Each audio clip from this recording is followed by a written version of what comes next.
We are live. Hello, round two. Good morning and welcome to News and Nonsense at Noon-ish. I'm Auntie AK, aka Queer Janvi, aka the auntie of all aunties, and I'm here with... I am Nana, aka the Black Fairy, aka Dark and Lovely. And we're one auntie down far as enjoying women's football today at Wembley. Yes. She said, man, I can't be here with you guys. So she will be back next week. And we might have to touch on some stories and refresh so we get her take on it. We're going to miss her take on some of the stories we got today. Now, we are here because the world is literally going to hell in a handbasket. And we need to bring you the news in our way. So that we're going to sift through the... Oh God, I've gone crazy. I've just been discombobulated.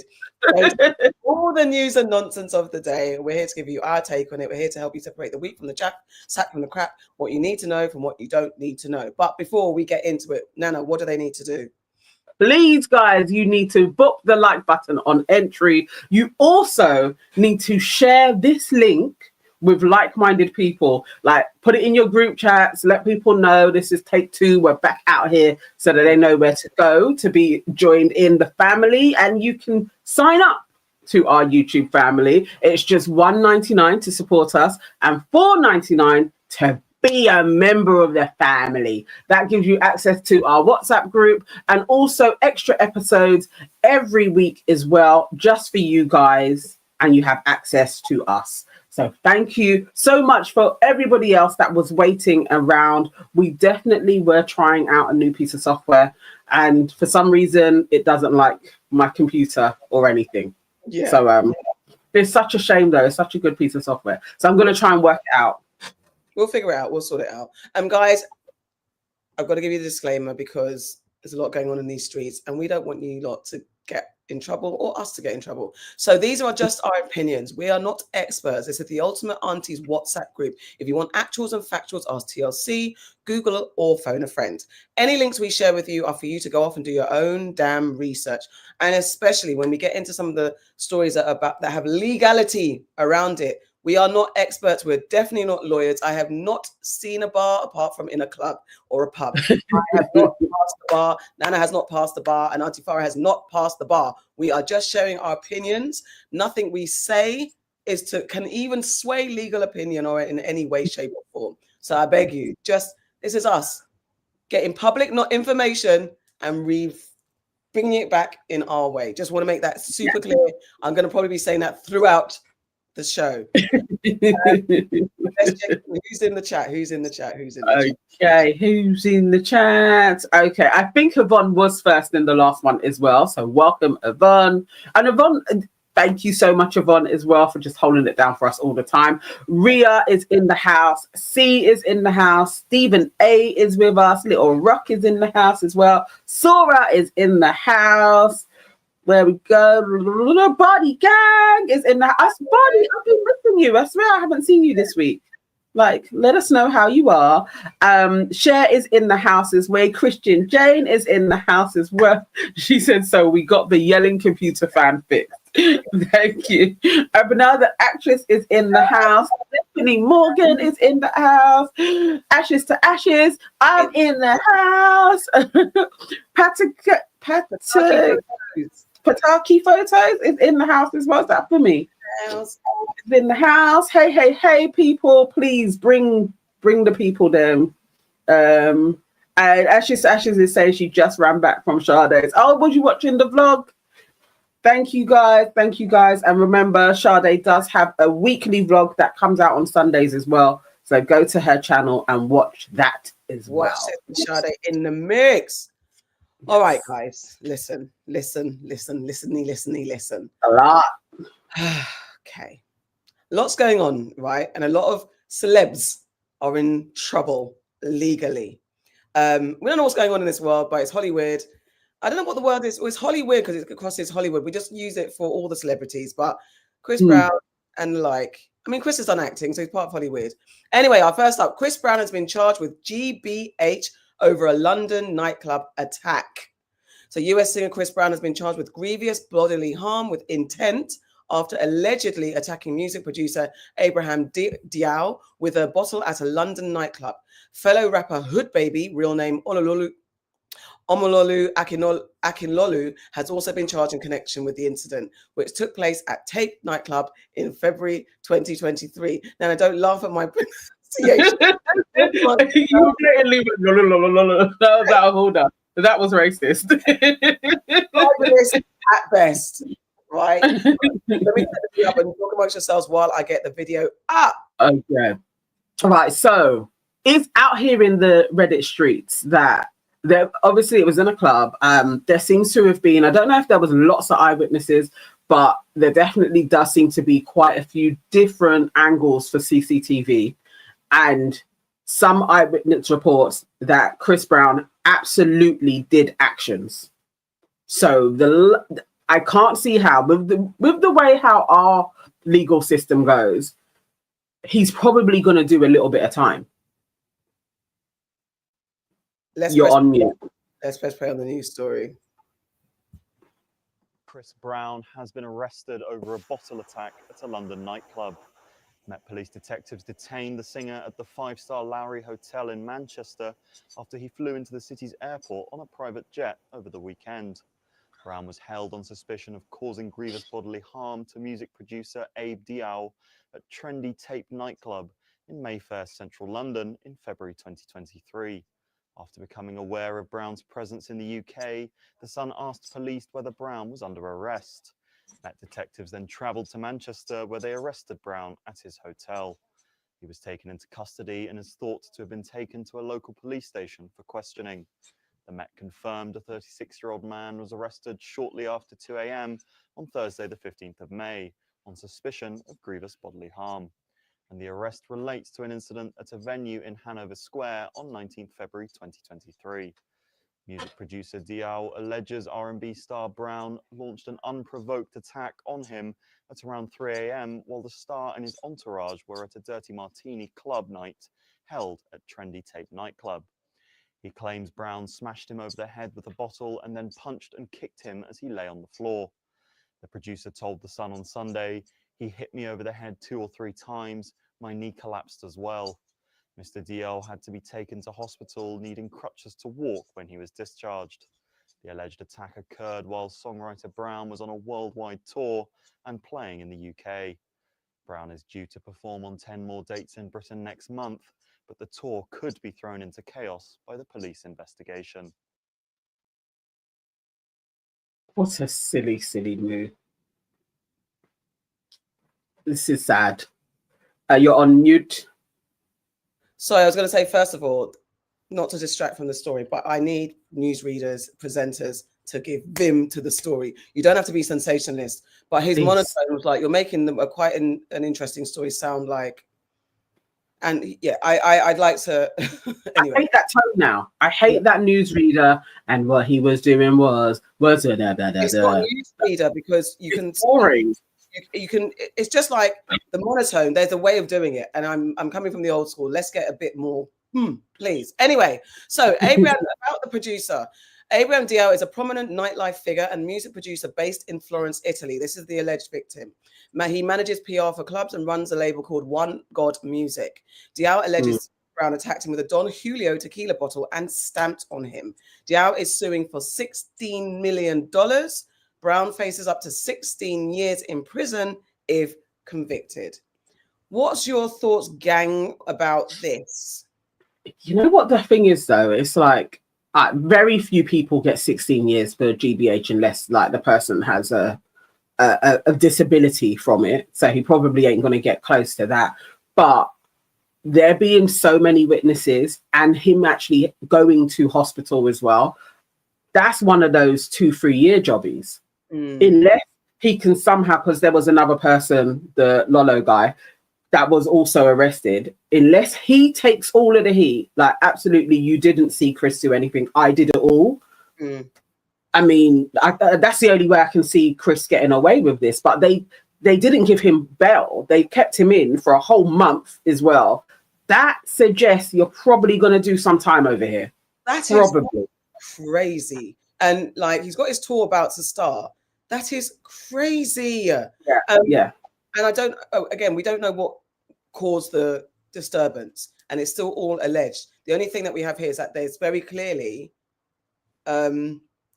CCTV of him committing this act, allegedly, right? So from when there's CCTV, does it, I don't know how much it matters what was said beforehand, that maybe riled him up enough to allegedly do this crime. So I don't know what could have been said. Could they, you know, there could be something that's like, you know what, fair cop, man deserves. That's what's in sentencing.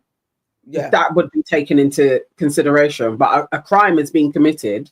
Yeah. And if it was a fair fight, there wouldn't have been a warrant for him. Yeah. So he left with a warrant active. Why did he come back here? Like you would know everything is going on in it. You know that there is a warrant for you. Why do you have a tour date in the UK ever again? Like why would you do that?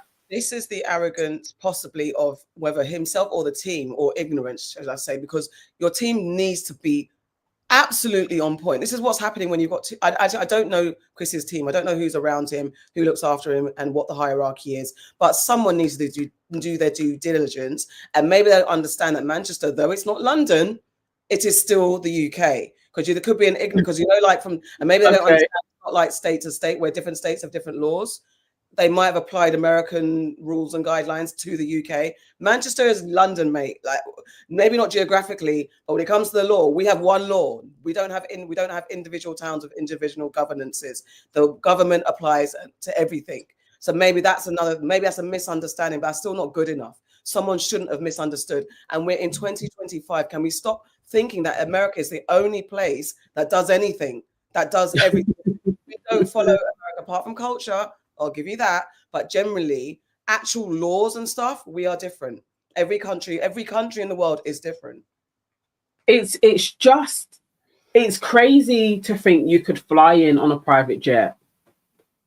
And maybe the fact that he got a visa and everything, he was thinking maybe, you know, it's almost 2 years, like it's 2 years ago, maybe they've forgotten. Like I don't know why he wouldn't think that at some point the police are going to come for you because you have an open warrant out for you. I don't know why he thought that. It's just so stupid. I can imagine, though, he probably did think he could tie this up quite neatly and get it all sorted out. So I'm going to come in. We could probably tie it up. They're probably just going to question me, and then we'll keep it moving. And then I'll come back and do my dates in June. That's not how it runs. Like, somebody needed to warn the dude. GBH ain't no little thing where they're going to be like, oh, that was just a little brawl in a nightclub. Like, and Tate, see how Tate doesn't ever lose its license. There've been so many fights there, but for some reason, that West End club always seems to remain. But other clubs now, the fight will take place and you're shut down forever. Pisses me off. I mean, there's a whole conversation about nightclubs and those what they call the laws that you mentioned before when you used to run mental cell. That form. Oh yes, the shit. The 6-9. The form. 6-9. Something. Yeah, the form. Yeah. Because it's happening now. I think I saw an article. And I didn't make it into my notes about the way that black clubs or anything that plays black music is scrutinized, and it's happening today. There was actually a recent article about that. But yeah, I think that thing where you think you're above the law, you cannot take it to country, and you could be Chris Brown a little more. And also, I don't know if race can play a part, but no matter what it is that there's been a crime committed. It's not that you didn't commit a crime. It was all alleged, but no matter what, you have a warrant out. So there's criminal stuff attached to you right now. You need to be more cognizant. Your team needs to be more cognizant. And also, let's talk about the fact that, okay, you allegedly got into it with someone. Why are people so? But then, okay, let me correct that, because this guy is supposed to be a brethren. Abraham Diao and Chris Brown have had interaction. They're supposed to be friends, at least industry friends. So I don't know what happened in that conversation. So maybe I was going to say, why have you got so much close access to people in a club anyway? You should be surrounded by security at the very least, especially if you know you've got that type of temperament. But if that's your crew and he's part of the entourage and he's in there with you, then there's nothing you can do. But so somehow you switched on him for something. Something took place and there was a switching. And then you have form for violence. Yeah, like you're not really beating this over here. You know, you're probably gonna do some time. Yeah. And have you seen how they're doing like the sob stories of he's in thorough isolation? He's not even seeing any other prisoners. Like they just have. Why should he be seeing other prisoners? Yeah, we have to.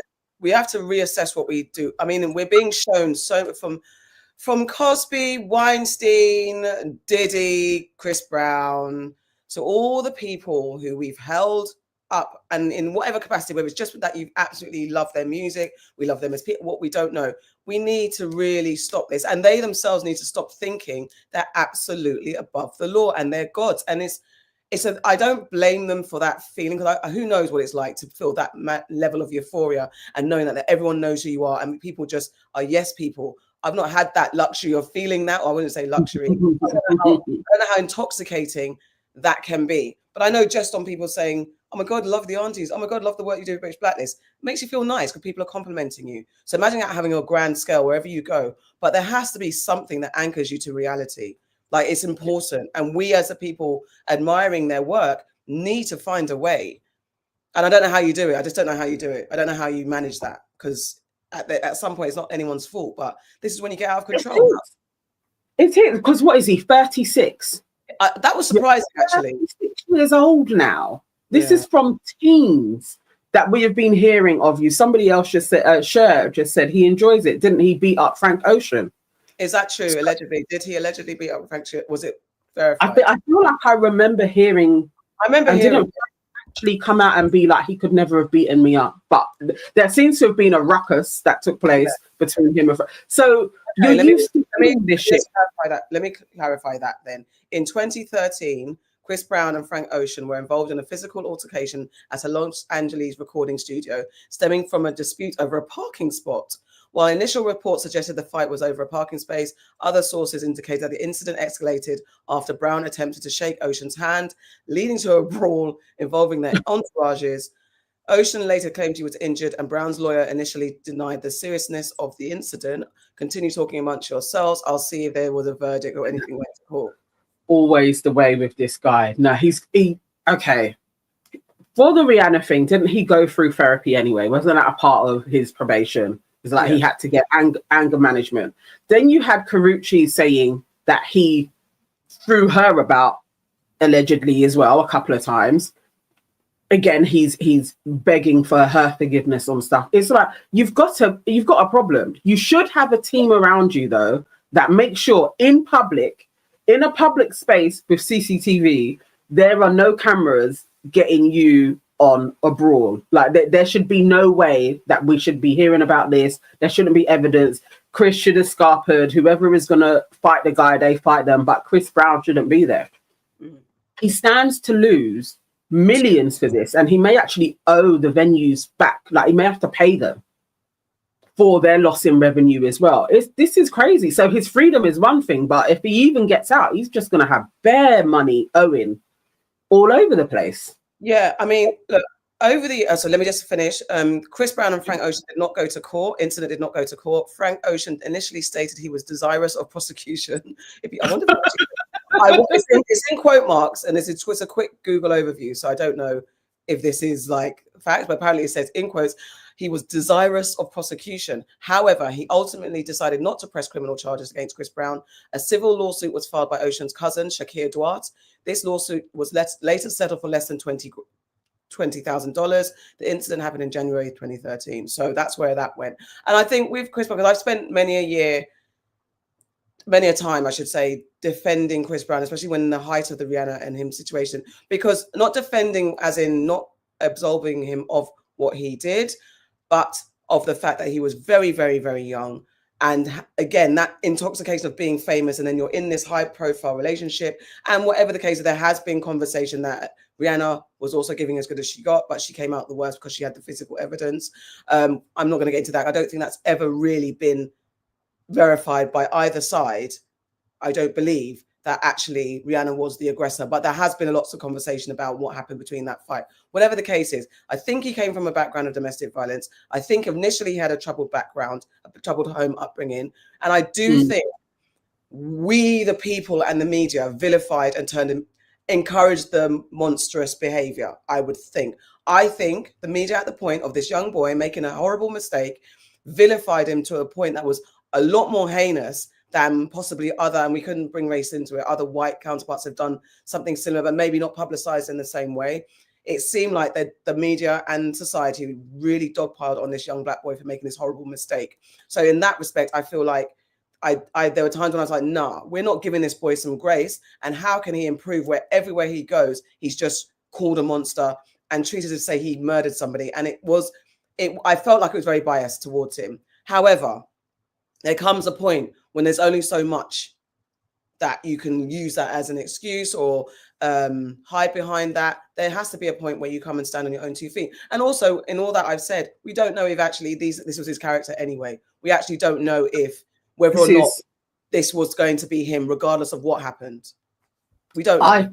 I go more to that, because there are people who, in the heat of something, you could have a physical altercation with someone, but he has a pattern of it has been subsequent women afterwards he's been doing shit to.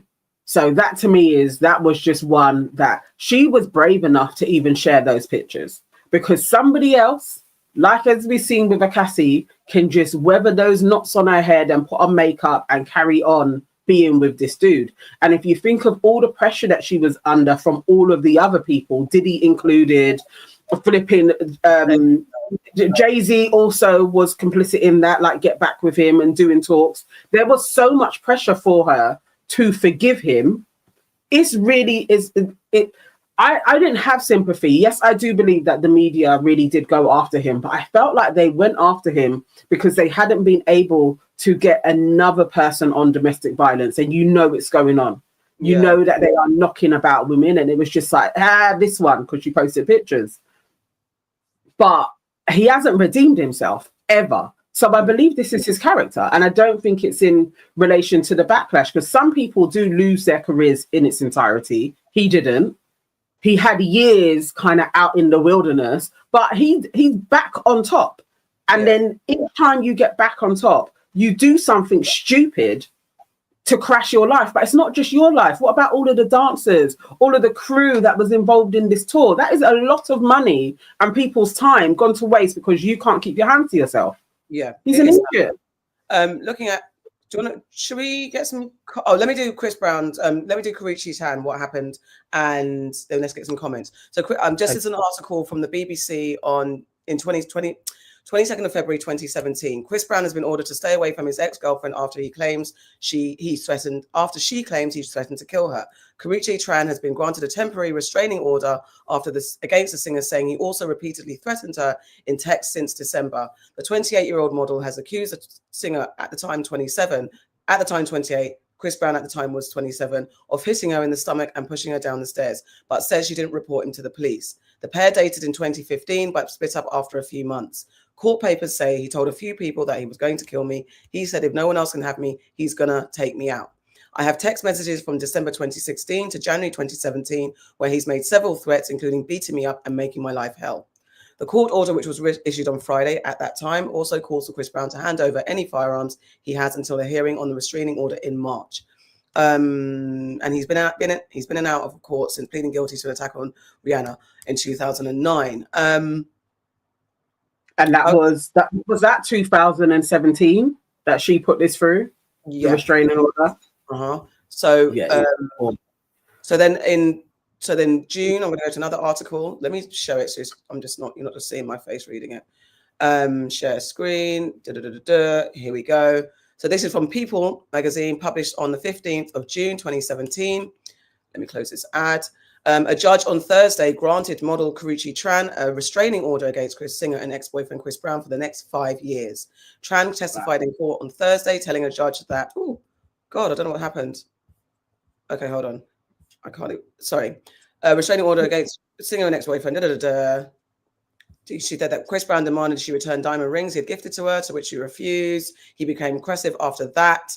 Then he texted her violent threats. I can get my money back and I'm tired of playing games. Along with, bitch, I will beat the shit out of you and I promise I will make your life hell. I'm repeating what I said, repeating what I've already said. They've had a tumultuous on and off again relationship. Tran and Brown are officially split in late 2014. Stuff like that.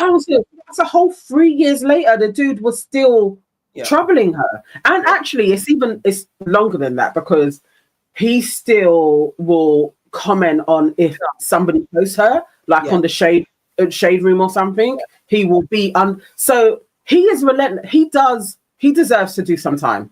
He deserves to do some time in prison. In some way or another, he deserves this. This is crazy behavior. Let's get some comments. There's a lot. You guys have been talking. Sorry, guys. All right. So yes, Megan was just confirming that she got a longer restraining order. Serena says, if my girl that got arrested for sleeping with Chris was still in practice, she would be asking for a transfer. Listen, you know there are people literally now trying to get into Pentonville. Oh, I actually know an officer that works at Pentonville. I'll send her a message. See if she can give any details. All right, so Stephen A says, sorry, I don't remember wanting to punch my missus in private, yet alone in public at 20. And to be fair, I understand that. I understand that. I think I've never excused that. I'll go on, read Rebecca's. Rebecca says, if he learned from his mistake, then he wouldn't be in his late 30s behaving the same dusty way. I mean, this is the thing. Christian says he's a constant repeat offender, and so many of his exes, it's a pattern. And that's the thing. I think it's like, I know there's lots. It's interesting his rise, and it's funny with Chris Brown. As much as like I said, I'm not excusing his behavior, and maybe it's over time. I do think the media went in hard on him at that time. Doesn't excuse his behavior. He did what he did, and I haven't even leaned into. That's why I said no one can get into that car. No one knows what happened in that car to the extent apart from what we know that Chris Brown did to Rihanna. And like I said, rumors of her fighting back or initiating the argument have not been verified, so we don't know. No. It doesn't excuse it, but there is something about this repeated behavior, and if you don't get got on one thing, you're going to get got on something unrelated eventually. And that's what makes it more annoying. Because this sounds like this is a waste of time. This one is ridiculous, but maybe it is karma getting back, and the ancestors say, no, you're not learning, you're learning. And I also feel pretty sensitive to Chris Brown because, like, I like him, I really loved his music. I went off it when he went through that dance phase. But there's something that always is a bit uncomfortable because I feel like, and it seems so trivial, that it's just something about, I know he won't, I don't know how to explain it. There's something about the way he is, like, you don't like people. There's certain women you just don't like and wouldn't like. And if most definitely. Oh, he's thoroughly colorist. Yeah. He absolutely is.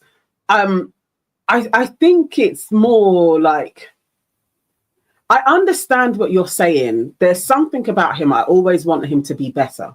Yeah. And it's probably just because he's so talented, but he shows himself time and time again that you are an absolute waste man. And the talent that flows into the world, we have no control over it. It goes into assholes quite a lot of the time. And it's like, so I have definitely gone off the train of he's savable. And I definitely was there before. But now I just think, no, you're an asshole. This is, if he didn't run away in 2023, he may have got off with this, depending on who was investigating. He absolutely may have just got a slap on the wrist. But it's you fled and then you've come back into the country. Do you know how you just piss off one detective DI that will be like, oh, we're getting him. We're going to get him. Like, it's just... Yeah.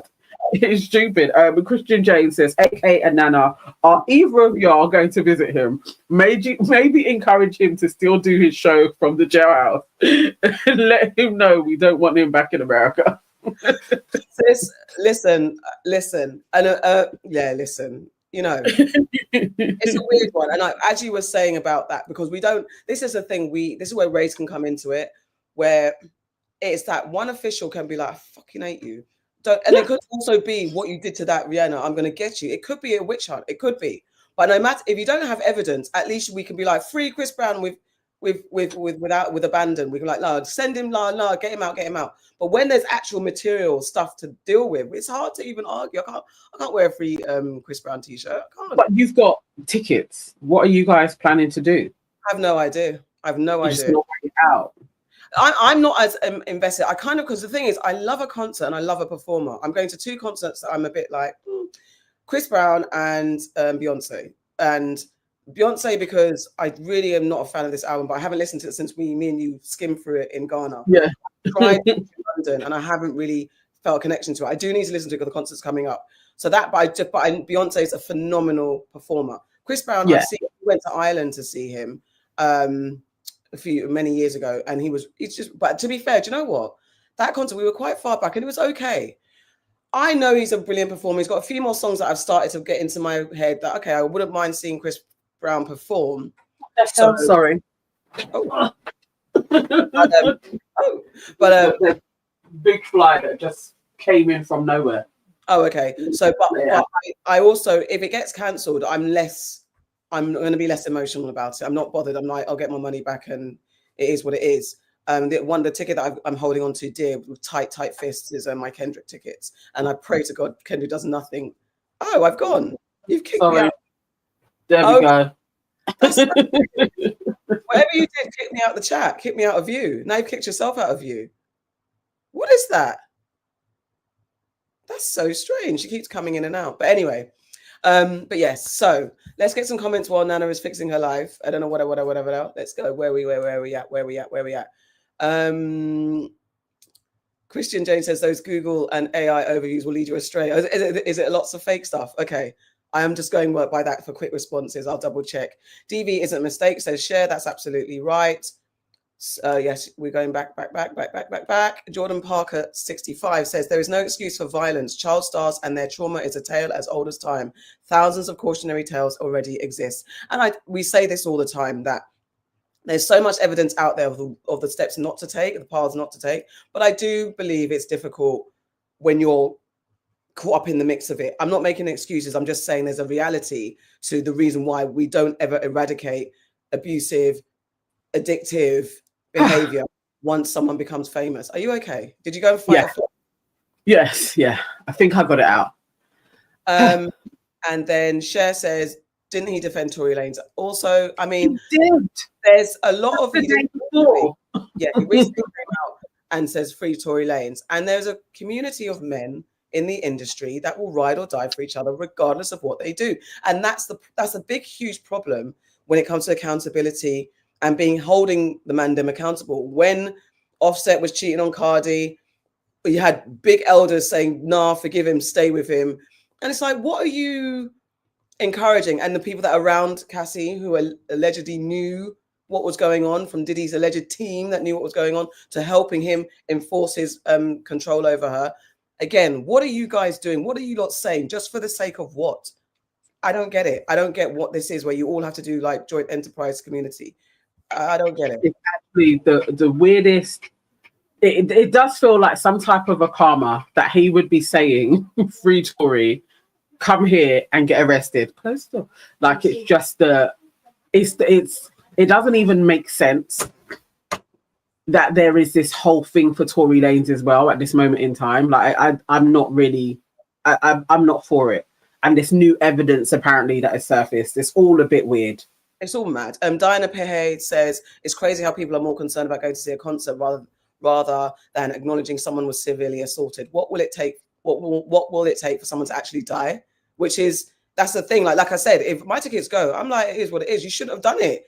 But I'm also removed because I'm not a super fan. But at the same time, regardless of who it is, why are you doing foolishness? You've got a big tour. You need to be practicing your dance moves and your vocal strength. Did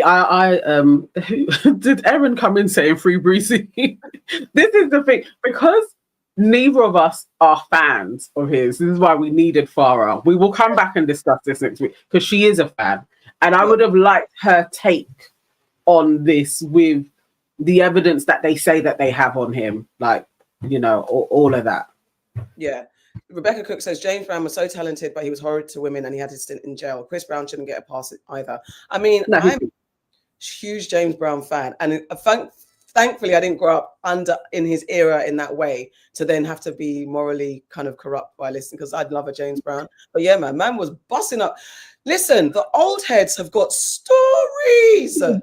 Yes. And there's levels to their debauchery as well. It's just that they didn't have the internet, basically, so they got away with a lot. Was it Ashford and Simpson? Who's got the wild, or Sam Cooke? There's some people. Sam Cooke and his family and his best friends and their swapping of wives and killings, and it's a wild time. Christian James says the UK should have been the last tour stop, not the first. That he could have at least got a bag from the other European stops before being locked up. He's stupid, isn't it? But the tour. UK might be because he's supposed to be in Germany in this week or something like that. I think his tour's kicking up in what was it? The June the 8th? I thought I saw somebody saying that's the first date, and obviously he's not making that date because he's still going to be in Pentonville. Oh, let's see where he was starting. I mean, I think he just thought he was slick. Whoever was advising him is an asshole for him to even have added the UK onto the tour. Like, stay on the run. People are on the run and they just don't come back here. Yeah. It's fine. Yeah, it's crazy. Yeah, so I don't know. What? Any more comments before we move on? That's all right. I'll get, Georgia says this is an example of repeated historical trauma and abuse, which has been and still is prevalent in Black communities. As if we ask our parents, there was some element of violence. Cycles continues. Yeah. Sorry, go ahead. Sorry, my bad. He's gonna get his, I guess. Let me see. Management. So Miss Prestige says management did him dirty, but to be honest, he shouldn't have done the offense in the first place. It's just that simple. Not in a nightclub here. There's too many cameras everywhere to be thinking that you could just do a little brawl, apart from people's personal cameras. But there is CCTV all over London. Like, we are under a surveillance. So to even try and do something shady here, that was just very stupid. It's super stupid. And it's again, you're undermining the UK. I don't know what it is, because Americans have done that. I say Americans at large, performers and celebrities, have come over with, like, I remember back in the day when we were deep into the hip hop and you lot are not organizing your visas before you come. You're just things like not checking the laws. Oh, I've got these couple of charges and I can't come into the UK because I've got this on my record. It's like, and then we're out here waiting because we don't get, back in the day, we didn't get access. We couldn't even go onto the internet to come and Google and watch a video. Had to wait 10 hours on the fucking Box or MTV Raps or whatever. So when you lot are coming, we're excited. And then like, oh, they're not coming. I remember one time was it the Forum? And Buster couldn't come, and the Forum got mashed up. Town Forum. I think I was there, but I did not break anything. Just to say, I remember that Buster one because it was huge because people were so pissed. You can't get a crowd in a space and be like, you know what, the artist ain't here. Yeah. Why would you do that? Why? I remember going back, and I've done it recently. I went to Big Daddy Kane, I think last year. I swear, was it Big Daddy Kane or something else? And Onyx was supposed to be there. Onyx couldn't come the last minute on this piece of paper. Onyx can't be here. I'm like, come on.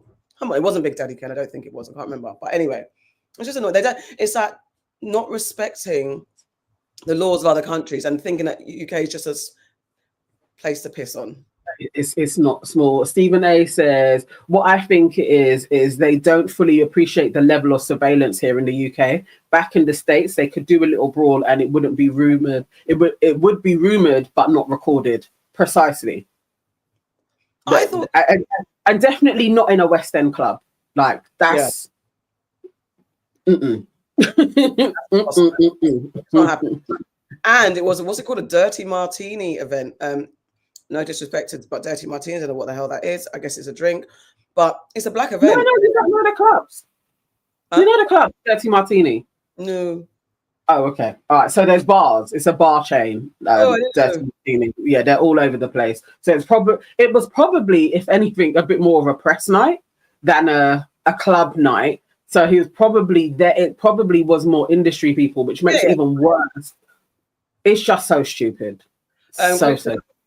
Christian Frizzell says, Chris Brown by large is supported in the UK, whereas in America he's been cancelled mostly. Maybe this is the UK's wake-up call about him. Again, that was like when we had Crystal on, Crystal DJ, if you watched the main show, to our latest guest. She's amazing. She's from America and she's moved over to the UK. And she gave a perspective that quite interesting, because you would never think that Chris Brown's been cancelled from the UK perspective. You think that he's just living and doing well. And because his numbers seem to be on top and he seems to be breaking records and still getting #1 hits. And it's interesting that he's embraced, and he's so seamlessly embraced Afrobeats, and he actually fits Afrobeats so well. And his collaborations with Davido are like guaranteed hits, guaranteed bangers. There's no perspective. I just assume that he's all good, and everyone, it seems like American male celebrities especially, speak highly of him and always like, Chris Brown's a homie. So it's interesting. As he collab with him, he'll be spotted out with people. It's like it just seems like there was a few years in exile, but definitely for the last decade and a bit, dude has been out and about. That was it. Womack, yes. Bobby Womack, thank you. I want to get that story. Thank you. Womack and Sam Cooke and the Watch. Yeah, Bobby Womack.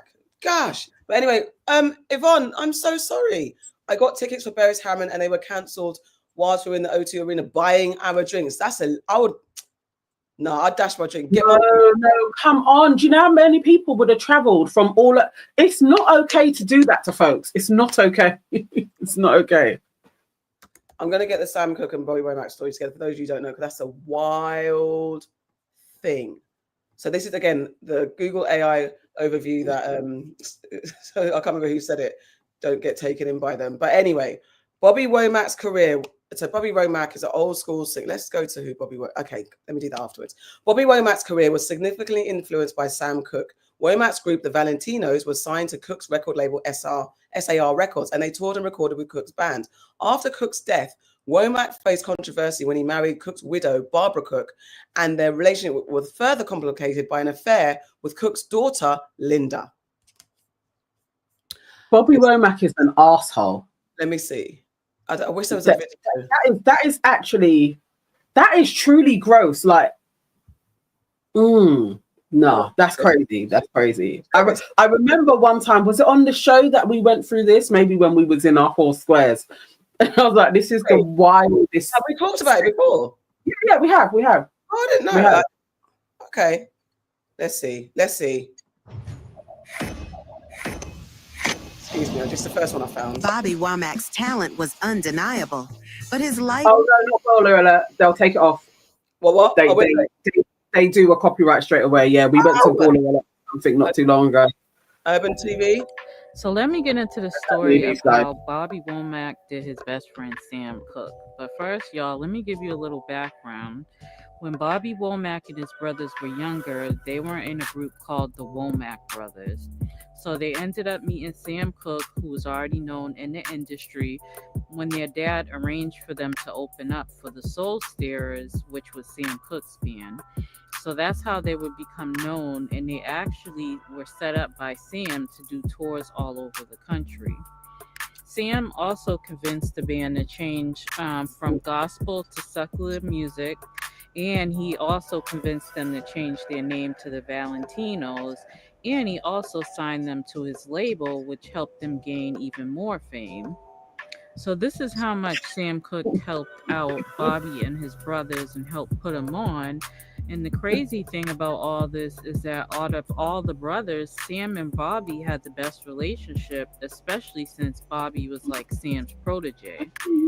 So sadly, in 1964, Sam Cooke was killed in a motel in Los Angeles, and this is when things would take a crazy turn. Bobby showed up to Sam's funeral wearing Sam's suit with Sam's wife and driving Sam's car. What? So it was said that when Sam died, his wife Barbara was still numb from grief. You know, they had a son named Vincent who had drowned in a pool when he was 18 months old. So she was dealing with that, and then also the humiliation of the details of Sam's murder, which included revelations that he had allegedly been with another woman in the hotel that he was murdered at the time he was murdered. So that didn't help. So she let a 19-year-old Bobby Womack into her house as kind of a protector, and she was 29 at the time. She then persuaded him to get married, and Bobby Womack wrote in his memoir, Bobby Womack, My Story, that Barbara's proposal was like a scene out of The Graduate, which was a 1967 film where a dazed and disillusioned young man is seduced by a friend of his parents. He also said that she had came on to him. So they literally was married only 3 months after Sam Cooke's death. Bobby even wrote a song where many believe he is referencing sleeping with his best friend's wife before he died. The song was called I Wish He Didn't Trust Me So Much, and some of the lyrics read, I'm the best friend he's got. I'd give him the shirt off my back. He knows he can trust me with his life, but he's trying to leave me alone. Leaves me alone with his wife. I wish he didn't trust me so much. I think he really trusts me too much. How can he be so blind? We've both got the same good taste. He should know when he's gone on his business trips. I can't help watching his woman because I'm losing my grip. Child, so that's the tea on that. But many people were upset about the situation with Bobby and Barbara, so Bobby's career would suffer. Black radio would not play his music for a very long time, and even his family abandoned him. His brothers no longer wanted to be around him. His parents also had been against the marriage too. In fact, Sam Cooke's brothers beat him up in Chicago, and Sam's brother Charlie had said it could have been anybody that married her, but you, Bobby, Sam loved you. So him and Barbara started receiving hate mail, and they were at a Nancy Wilson concert, and when Nancy introduced that they were sitting in the audience, the crowd booed them both. Oh. Well, the story takes a drastic turn here yet again when Bobby then started a sexual relationship with Sam and Barbara's daughter Linda, who was 17 at that time. Things got worse when Barbara found Bobby Womack and Linda Cooke in bed together. She was so upset that she held a gun to Bobby's head when she was chasing him out of their home. As he was running out, she shot him and the bullet grazed him in his head. So, child, she was not playing with him. So they ended up divorcing after this, but it ruined Linda and Barbara's relationship and they would never talk again. So let's add another spin to this story. Years later, Linda Cooke, the daughter, married Bobby Womack's brother, Cecil, and then they became a recording duo by the name of Womack and Womack. So Linda and Cecil Womack had a son who they named Vincent. If you remember, Vincent was the name of her brother, which was Barbara and Sam Cooke's son that had drowned. Vincent Womack, however, would struggle with drugs and alcohol, and he committed suicide in 1986 when he was 21. Linda and Cecil would stay married until 2013 when Cecil passed away. Bobby Womack passed away in 2014 at 70 years old. In his memoir, Bobby would say that he didn't speak to Barbara anymore, and neither does Linda. He would also say that he hadn't spoke to Cecil in years either. Thanks for listening. Though her voice was crazy slow and tired. Listening, but the fact of the matter is, all up. Can we get some memberships and some subscribers and some super chats, please? Because I've been watching too many American Lives and they get super chatted the hell up. Listen, the Americans, it's so much. Like Tisa kills me with I can't.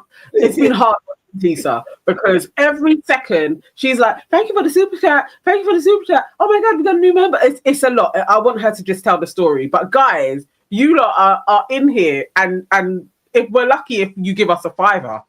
Like the Americans are making bank. But anyway, that was like I knew this. I knew the story.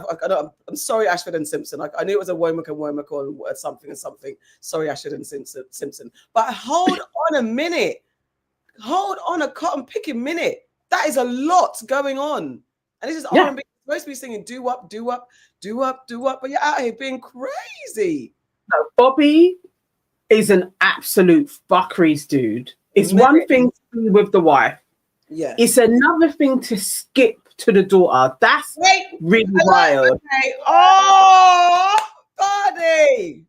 Okay. Oh, my fave as well. Thank you, Body Gang. It's given us $9.99 for our special efforts. Thank you. Thank you. You know what? Actually, now I feel bad. This is the British sensibility. Oh no, I've got some money. We're not brazen.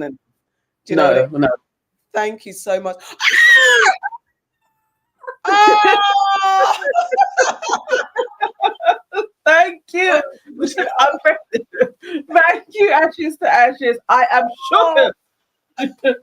Never heard about this. Okay. You press it. Thank you, Emma. Thank you. She's saying £10 this month's contribution. Thank you. Thank you.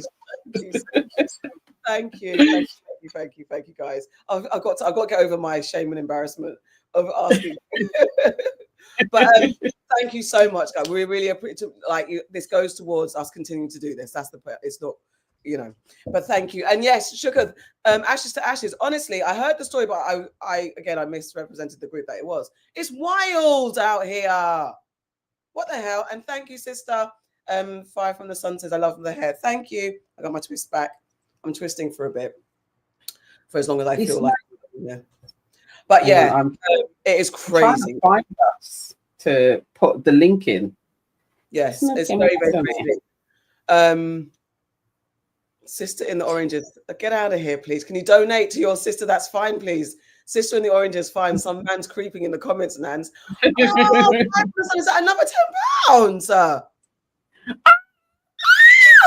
Oh, thank you. Oh, everybody in the chat, say thank you to my big sister. Thank you, big sister. This is mummy number 2. Well, number 1 now. Number 1. Oh, okay, guys. We're going to get on people's nerves now. Oh, Rebecca Cooke, thank you. Thank you, Rebecca Cooke. Listen, send that stuff. We will scream for you, We will scream. Thank you, sister. Oh, my God. I want to cry. Wait. Over $20 from the clouds in the US. Thank you so much. Thank you. Appreciate you. I saw another one. Oh my God, guys. Sorry. Stephen A, thank you. And red flowers. Thank you guys. You're treating us like the Americans. Thank you. We love you too, sister in A1 day 1 for sister as well. I definitely read your actual comments. Yes. Thank you so much. Oh, great. Honestly, Sistrin has been with us from when we were streaming on Facebook 5 years ago.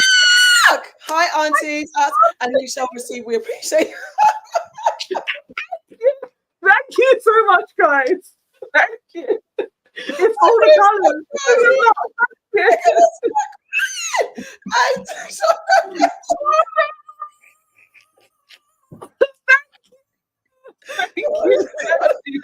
You know what, silly. Oh, thank you. Yeah, that's right. Requesting your gesture investment in valuable. Thank you. Thank you so much, guys.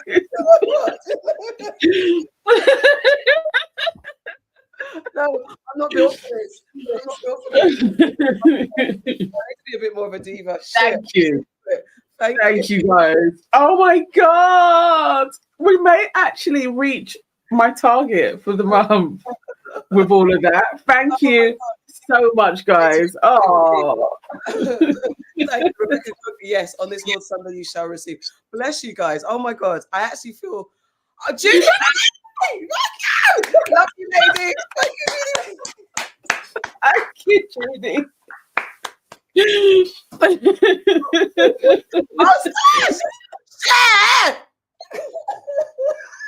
Sardines and rice for the rest of the month for me, I guess. Sorry. Oh, sorry. Share. If you're in East, come round. Being British, I'll go and buy some shopping, okay? I'll take it. Basically, that's how it will be. Now we'll be like, okay, we've got to dish this all out. Oh my God, I actually cannot believe it. Oh my God.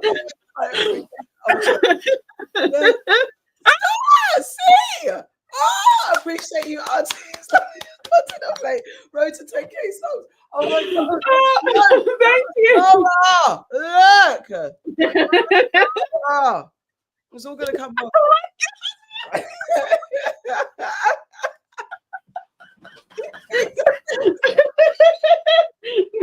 W, thank you. You're always in the chat. Give this, but you don't want to be treated like the Americans, maybe American YouTubers. Fair, Jordan Parker. It's true. You don't want to be treated like cousins or something. Oh my god! Oh my god! Oh my god! Party gang! Oh, sorry, it's beautiful to see you guys. Tell me another one because you know what? Stop it. No, don't stop it, but stop it because I can't. Oh my god! Thank you. Oh. Oh my god! Look at that! It's like 17 of you. Oh my god! That is so cute. This is what you call a super. This is the real Super Soul Sunday, Auntie Oprah. Oh my word! Thank you, guys. Closed mouths don't get fed. Joe N, you know what? Facts. True facts. Closed mouths don't get fed. It's true. It's true. Thank you very much. Oh my god! I can't believe it. Thank you. Oh was absolutely not what I was expecting. She said, "Share, damn, you're pocket watching already." Said, "Someone do the maths. How much do my rich aunties have?" Oh my god! Oh, bless you guys, man. She's like, can we get back to the tea, please? Yes, let's get back to the tea.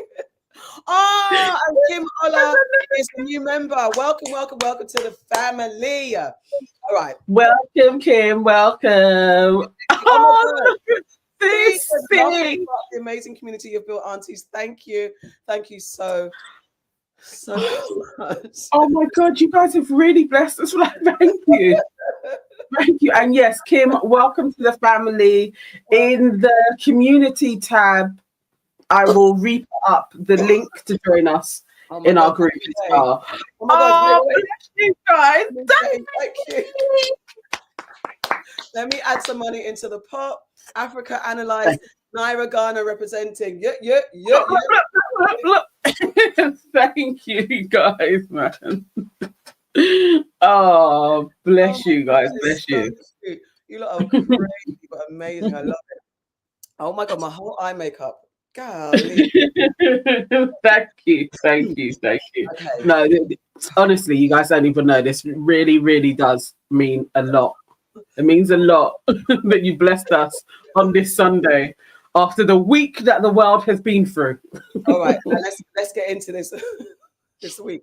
Literally. All right, so guys, and Nana's going to give a trial run through. I'm going to give the intro. Nana's going to give a Diddy Trial update. Diddy Trial bombshells. Cassie Ventura testifies to years of abuse. Sean Diddy Combs' ex-partner Cassie Ventura gave harrowing testimony this week about years of control, violence, and coercion. This trial follows multiple lawsuits and a 2023 $20 million settlement between Ventura and Combs, whose legal troubles escalated with a Homeland Security raid and a hallway assault video surfacing in 2024. I do have a video. Yeah, do you want to go either the one that you got? I didn't watch that one, but there was another one that I saw on a news channel that did like quite a good rundown of the week with pictures and stuff as well. I've got a but you want maybe the same. Yeah. Okay, so we've got. I'll do both of them. There's a week recap, or let me see. Let me do this one first, and then if it's not good enough, then just 1 second. Let me present. Share screen.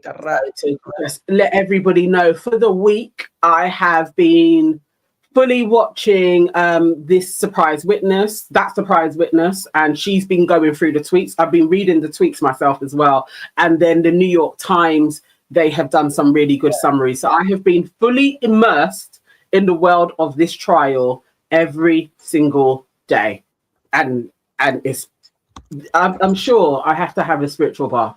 I have to do that today. It's been a lot. It's been a lot. Yeah. Let's go through. This is 8 minutes, and you can tell me when to stop, and then continue, and you can break things down. Let's go. Week of Sean Diddy Combs' trial, and like so many of you, I've got questions.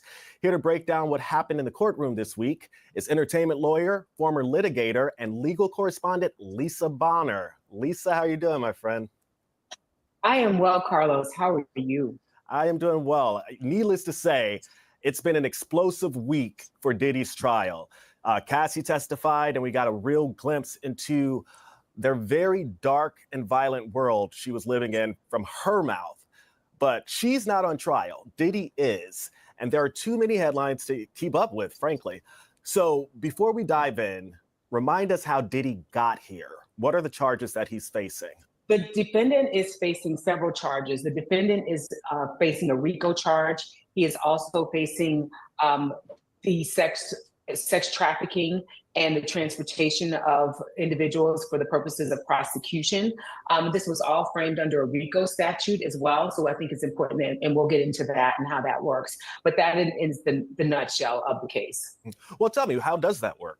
Basically, what the SCNY is trying to establish is that the event, and I'm going to read directly from the indictment. So to be clear, the defendant abused, threatened, and coerced women and others around him to fulfill his sexual desires, protect his reputation, and conceal his conduct.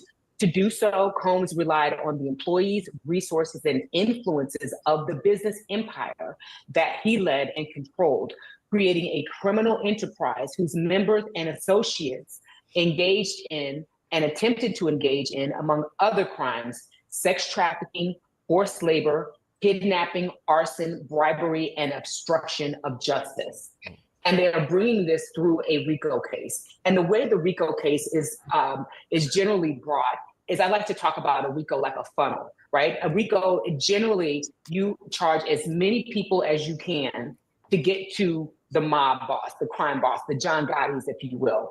But it's important to remember in a federal case that they don't need to disclose who their witnesses are going to be, who anybody who is going to testify is going to be. That can be kept under seal. That's why there's so much anticipation and questions over who, what, why, when, who's next, what are they going to say, all of the things. So basically what they're saying is that the RICO, the enterprise, existed for the purposes of Combs and other members and associates of the Combs enterprise to engage in these unlawful acts of violence, sex trafficking, forced labors, right? And securing absolute loyalty from the members of the Combs enterprise through acts of violence and through threats. So this is so much bigger than Cassie, which everyone has been focusing on this week. It has very little to do with Cassie. Cassie is one of many people that the feds are going to come forth and proffer this, this information, this testimony, this witness of how this RICO and how this criminal enterprise worked. Dawn Richard is supposedly next up on the stand. The members of Danity Kane. There are a lot of people who are going to come forward that we believe are going to come forward and testify. Cassie went on probably as the first witness, one, because she is the star witness, but also she is 8.5 months pregnant. So when you were listening to the prosecution's opening statement, they said, we're going to paint a picture of all of this, and that might not be linear, but you're going to understand how this works. So they put Cassie, because literally her testimony had to be finished today because she is 8.5 months pregnant and can go into labor at any time. At that point, if she were to go to labor on the stand, that could immediately cause a mistrial for the prosecution. Right, so essentially they're setting it up. Correct. Right. They are laying just a bit of the groundwork. Week one of potentially an 8-month trial. So an 8-week trial. So we've got 7 weeks essentially to go. Right. So you've been following this trial very closely. And, as you mentioned, we heard from Cassie, who gave an explosive testimony. What's your reaction to the first week, and what stood out to you?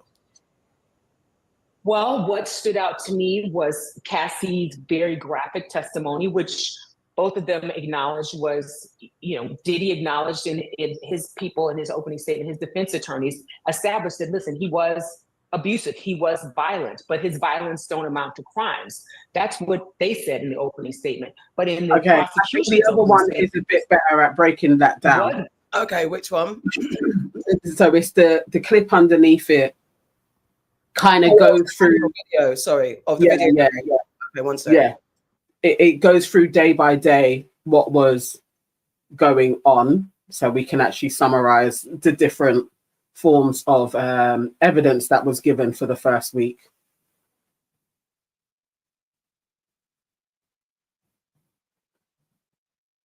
I like that she was explaining what a RICO is, because there were so many people throughout it from like day one that was saying like, well, this is just domestic violence. I mean, I do think that Diddy has probably paid people to do that, but it was all this is domestic violence. Sorry, which clip? Right underneath that clip that you just played, recap of the week. Oh, the one on the dock. Yeah. Oh, sorry, my bad. I thought it was Sorry, I thought you meant. Sorry. Let me just get Sistering quickly. Sistering says they need to call Farnsworth Bentley. Him and the umbrella he used to carry and follow Diddy must have some stories. Definitely. Let's see though. Let's see, because they do say there's a couple of assistants that are for the prosecution. So that's interesting. I wonder, because his name has not been mentioned anywhere, and of everybody, he has to be a key player. And I wonder if he's been subpoenaed and all that type of stuff, because he could be in protective custody or something. Because it's interesting that Farnsworth has not been seen or heard of since this all happened. For years though, you know, it's like he kind of went underground for a bit, and that's quite interesting. And especially when because everyone's been calling his name, and it's like everyone stopped calling his name now, because it's like, okay, well, where is he? All right, let me press play and yes, thank you, Dammy J, earlier for the warning. Trigger warning. This will detail some triggering scenarios and situations. He and his girlfriend, Fox Eyes Lisa Evers, was inside the courtroom today. She's live in Lower Manhattan with more on today's proceedings. Lisa, what's the latest?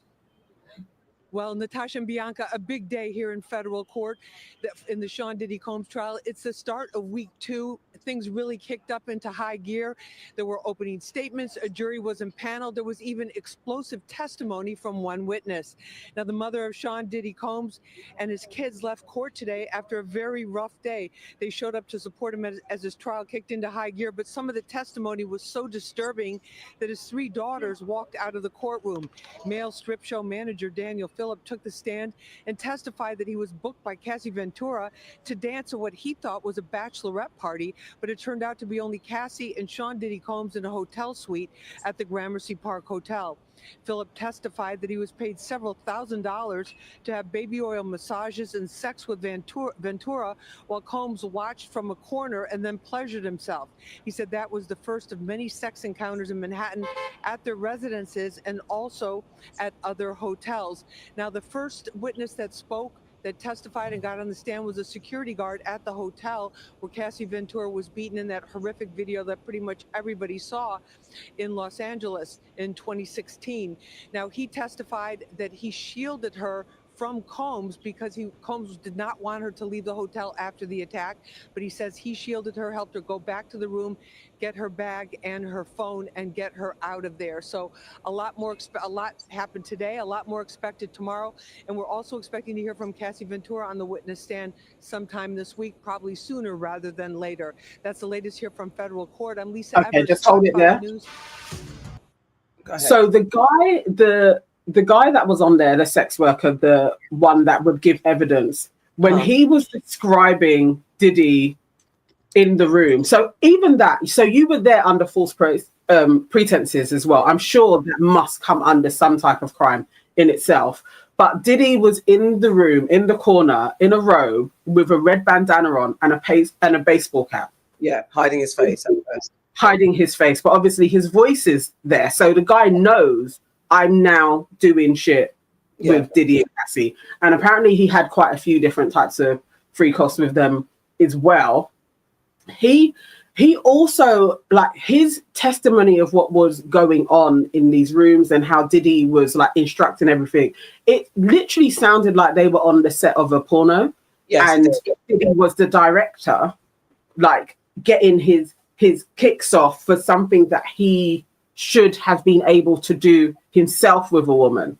Like, I was really like, there is, you know, when people talk about a cuckold and why they have that function, it's usually because they can't function properly themselves. And I don't know if it's just sexually or if there is crazy insecurities in life that Diddy was playing out. But that they were getting people to come in under false pretenses, I'm sure that would back up the prosecution that there is so many different levels to the criminal activity. He does also say, though, he didn't feel like he was getting payment for the acts. So although he was making money, I think he was removing himself from being prosecuted in some way. by saying they were just sharing their wealth with him. Is that the stripper, or is that the guy, that the second guy? Is that the first guy who said? I thought it was the second guy who started to have feelings for Cassie, or was that the first guy that said that? The first guy is the security guard. That was the first one that was on there. And then there was a stripper, and then there's the third guy that was kind of falling in love with Cassie. I'll describe him as that. Ish. Yes. So, but then the guy that said he was didn't feel like he was getting paid, is that the second guy, the stripper that was there under false pretenses? Yes, okay. He was that. They were giving money, but it wasn't. I think he was literally stipulating that so that it, somehow he wouldn't be prosecuted for prostitution, because that doesn't make sense. If you're getting paid thousands for doing shit, you're getting paid, innit? It isn't. They are distributing their wealth between you, basically. But the details that he was giving, and we discussed it in our episode, I was like, this is disgusting for his daughters to be in the room to hear that. I don't, even for his sons as well. Actually, it's not quite right. Because I've had a debate about this, because some people are saying, the daughters are in the room because they want to support their dad, and I said, I don't. It would never be me. There's no way my family, my nieces and my daughter are going to be in the room hearing all of this stuff. There's no need for it. There's absolutely no need. I would put an order. You guys do not need to come in, because someone was arguing that, maybe he feels like he doesn't want them to hear the internet streets version of what's happening, but they don't. That's not it. They're going to hear it anyway, regardless of whether they're in there or not. They've got the actual court from the civil case. They've got the transcript there. They've got things there, and they can read the court transcripts if they really want to.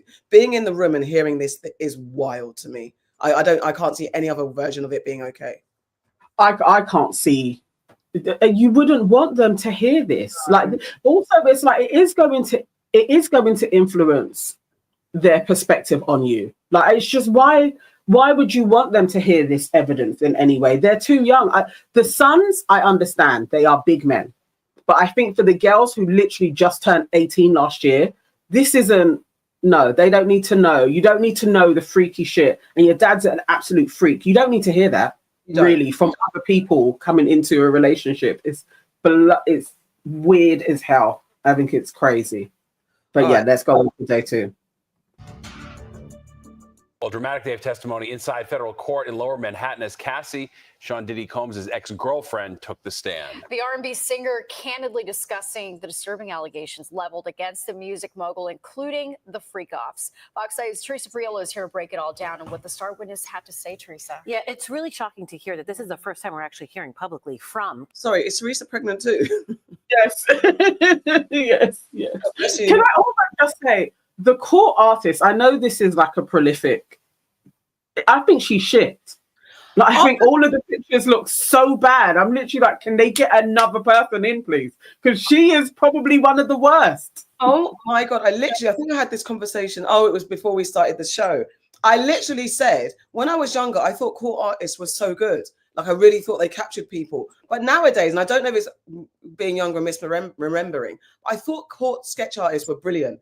At the moment, it's like a free-for-all. I've seen so many versions of Cassie. One where she looks like an absolute white woman. I've seen pictures of her looking very Cassie. There's a wide gamut of all these looks. Anyway, I don't understand. I think she's shit.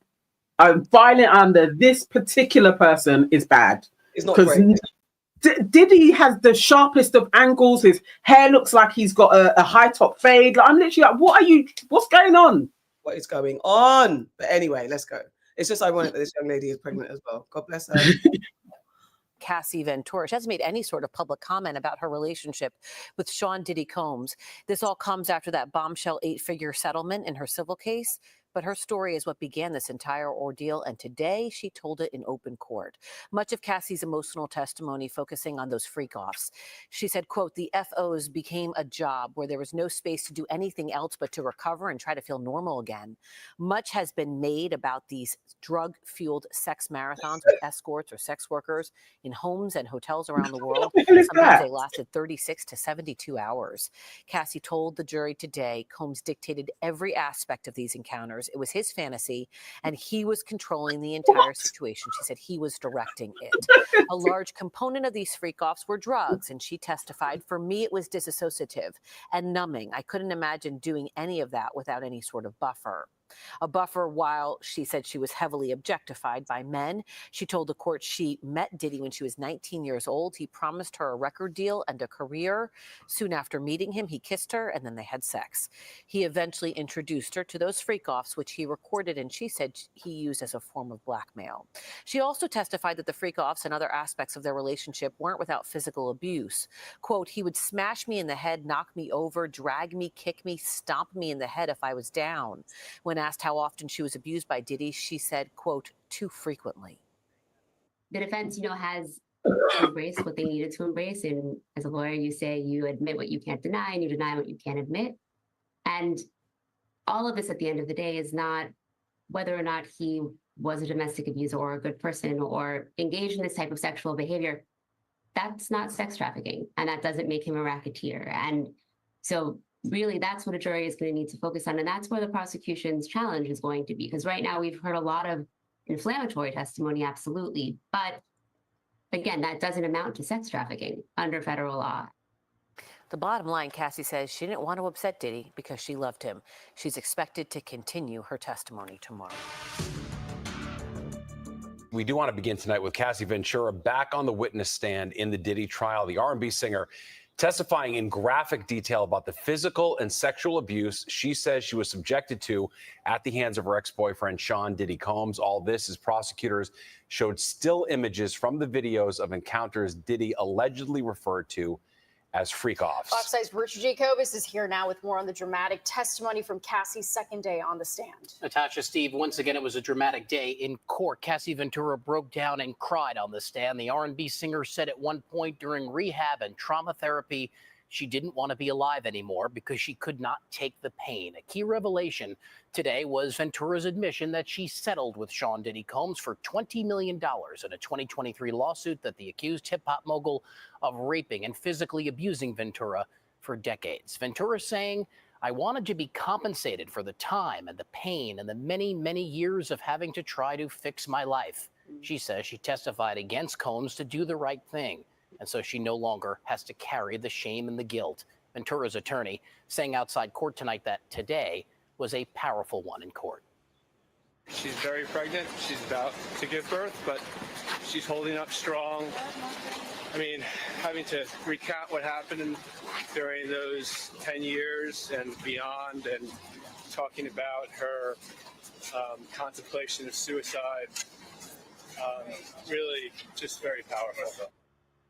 One of the most serious accusations Ventura has made against Combs is that he raped her after they had broken up in 2018, telling the court, quote, I just remember crying and saying no, she says, but it was very fast. Ventura claiming that she didn't even think Combs noticed that he did rape her. The jury today was also shown sexually explicit images taken from the freak-off videos, a female juror appearing to exhale, letting out a deep breath while putting her hand over her chest, and a male juror seemed to quickly look away when the images popped up. Asked if Ventura was ever injured in Combs' freak-off, she replied that he would, quote, grab me up, push me down, hit me in the side of the head, kick me, you name it.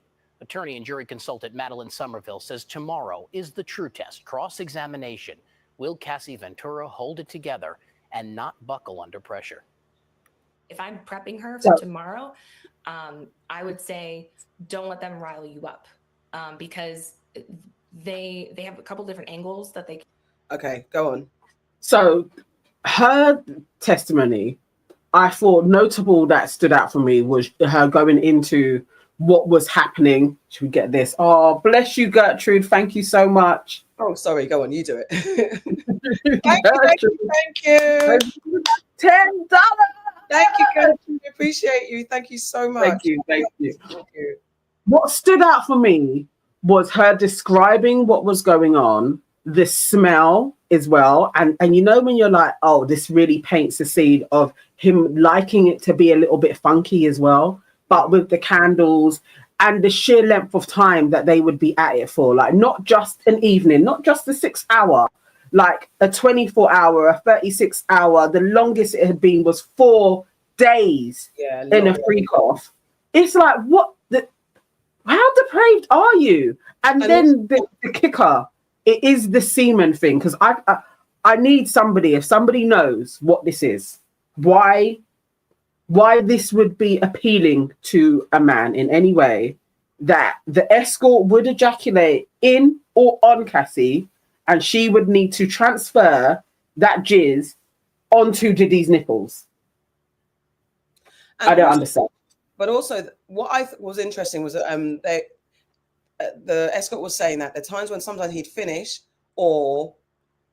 and when it was like finished in her or something like that, then they'd go to another room, and he didn't know. Sometimes he'd be waiting for hours for them to finish what they're doing. He didn't know what was going on. And the one time he had ED, erectile dysfunction, because he was so turned off. And I think it was one of the times after he witnessed Diddy allegedly beating Cassie during the process. He was like, he faked it when they went to go again. He was faking whether or not he could that he came, basically. And then he said, "Yeah, I've done it." And then then they went off into the room, and then Diddy was like, came back and said, "Are you sure?" And he goes, "Yeah." He goes, "Are you sure?" So he double checked. So what were you doing in the room? Was it the transfer? Were you sucking it out? Was the transfer. That was literally the transfer of it. So when they would go to the next part of the thing, because that was the journey that she was taking us on, is that it would start off with the massaging and the oils, that they had to be as shiny as ever, and then they would go into oral, then it would go into the acts of sex, and then it would be like, you have to finish, and he would direct all of that, and then it would go to Cassie and Diddy in another room, and then she's like, and then this is what he would want, and then sometimes Diddy would then sleep with her as well. So that's why the escort would be waiting, and then rinse and repeat. Put on more baby oil, go through the motions again. So he knew that he hadn't done it because he needs the jizz on his nipples. So that's why he's like, did you not? He would have known that. And I think there was also a time, I think, with the other guy, the stripper guy, that Diddy was saying, there was times when the stripper guy was looking at him, he said, "Don't look at me, don't look at me." And one of the analysis that I watched said it was not, I think it was Rotten Mango actually. She was like, it wasn't necessarily that, it was a few things. It could have been either shame or control, that don't look at me whilst you're doing that. But I think the escort guy, there was times when he said, when went in the room, he didn't know what happened in the room. But then there were times when he goes, did he actually see him with Cassie? So I guess there was some performance in front of him as well. And the thing is, it's not to controlling the whole situation. Yeah. Because you're directing them, and wouldn't it just be natural if, like, somebody is talking, that you may kind of look towards them? Like it, I would have just thought it was a reflex, because he didn't say I was looking at him to stare at him or anything. I think it seemed like he was going for direction, and then you're like, "Don't look at me." Again, it's just threatening. It's threatening. If you be violent, it's threatening. The thing is, gosh, I literally do not want, this is not my world, it's not my life. If this is your thing, you're giving directions, there's also, you can give commands. Like there are sexual scenarios where you can give commands and people are responding to the commands. You can give demands, people are responding. So somewhere in that's fair dues. But because of the nature of what this is all about, it's wild in every sense. It's wild. But it's not their sexual acts that are on trial here. It is whether someone was forced, coerced, and what is against the law within this world. If this is what you want to do, if not all transferring come onto somebody is wild. But if that's what you want to do, all good. But people need to be complicit, cognizant, and willing, and cooperating willingly. That's all. Exactly it. Because as she stated, first off, he said that this was his fantasy. Yeah. So she was prepared to be a part of this with him, like exploring his fantasy. When it then starts to turn into, I know, and as she stated it, I have this job coming up. I have this premiere. He's going to crash this premiere for me if I don't do this freak off now to give my body enough time to... That's when we're going into coercion, because she's having to now figure out, this week has to go like this, and I have to do this with Diddy. If I leave it any longer and it gets closer and he beats me up, I'm not going to be able to recover. So she's planning this all out. You try to say, I don't want to do this, a few times, and they demonstrated that. Although it's like she didn't follow through on it, but you could tell why she didn't, because he was getting aggy through text. Yeah. So then she's thinking, okay, next time I see him, what's he going to do? I may as well just go through it. Yeah. Then she's addicted to drugs. On top. And any type of prostitution, when there is a drug cycle in there, it ain't even about the act of sex anymore. Because really, it's like she would be then going into freak offs to get drugs. So you're in a vicious cycle. And he would know that shit. Yeah. He would know. He's addicted. This is where she's going to get a supply from. I get my rocks off and rinse and repeat. If she's like, I can't even sing or have studio time because I'm doing freak offs, and all of your staff are complicit, come on, it's a racket because she can't get out. Yeah. All right, let's play Wednesday. Ventura also recalled today that one of Sean Combs' security guards cried when he saw her following a beating from Combs in 2015. She testified that Combs then instructed her to hide her black eyes and knots on her forehead from his son by applying more makeup. Now to an explosive day of testimony in the sex crimes trial of Sean Diddy Combs. Star witness Cassie Ventura is questioned by the defense, who tried to portray her as a willing participant in the freak-offs. And Fox 5's Lisa Evers is live in Lower Manhattan. And after spending the day in the courtroom, Lisa is bringing us up to speed. Lisa. Yes, well, Natasha and Bianca, the court session here ended just a short time ago. That is later than usual. That's because they're trying to wrap up this testimony with Cassie Ventura, the cross-examination of her, within 2 days. Now, just a short time ago, take a look at this video. We saw Sean Combs' sons leaving the court, getting into the black Sprinter that takes them to and from the trial. Combs' 3 daughters were not in court with them today. They were missing yesterday as well. Just moments ago, we caught up with Cassie's attorney, Douglas Wigdor.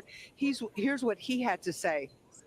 There's no credibility issues with her. The facts are the facts. She's telling them as they are, her truth, and they are what they are. This is not a typical cross-examination. There's no issues with her credibility. There's 2 sides to every story, and you can't rush to judgment, and you have to just wait until all the facts, and we did see the facts, and we did see the receipts as to what was happening in real time with their relationship. Now, this was Cassie's first day under cross-examination by Diddy's defense team. It was her 3rd day on that witness stand under oath, Natasha and Bianca. Yeah, Lisa. So Cassie also dropped a bombshell statement about Diddy's drug use. What does she have to say about that?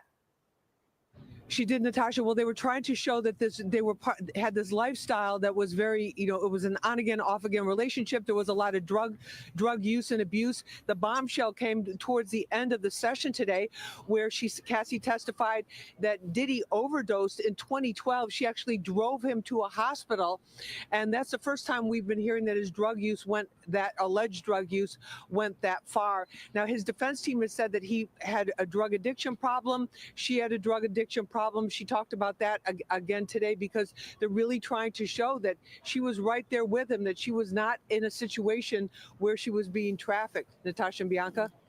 Elisa, before you go, we're talking about wrapping up week 1. So what's going to be happening next week? What can people look forward to that? Well, we have one more day of cross-examination for Cassie Ventura. I think that's why they went a little bit later today, because they want the judge wants to have it wrapped up by the end of tomorrow. Remember, she's very pregnant. I don't know if she's very close to it. Has to be very close to her due date. So they wanted to get her off the stand by the end of today.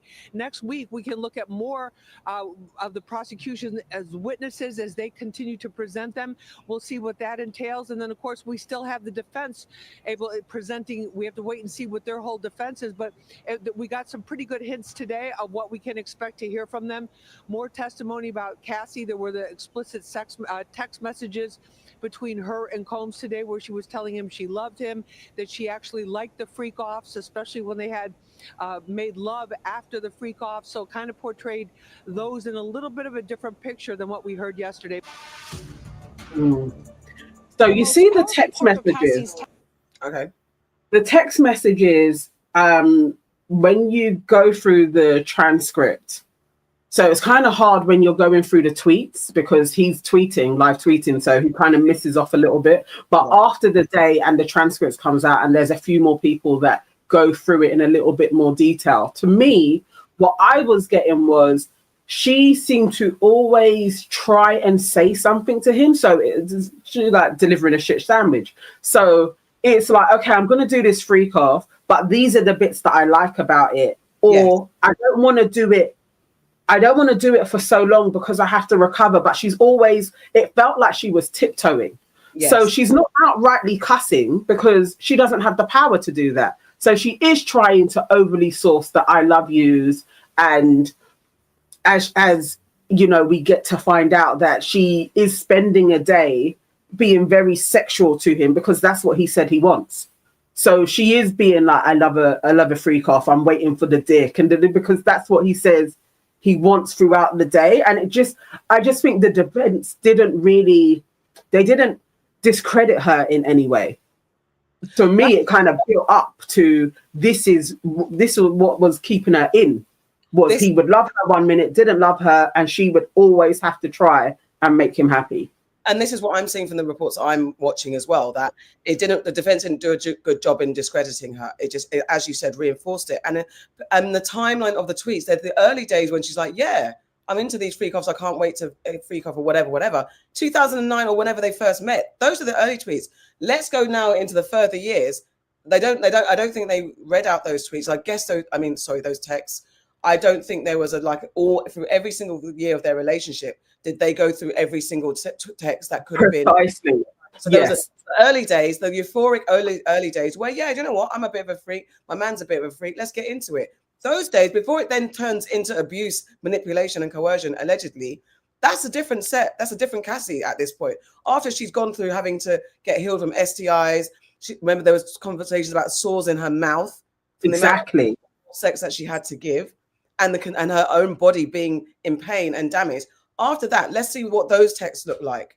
So that again, and they weren't doing that as well. Because you see how they were jumping about. It would be like, okay, so in 2012 you said, and then in 2016, and because if you went through a proper through line, you would have probably seen how her language was changing as well, and the times when they weren't together, and also kind of bringing up like her jealousy. That's understandable that she would be jealous of Kim.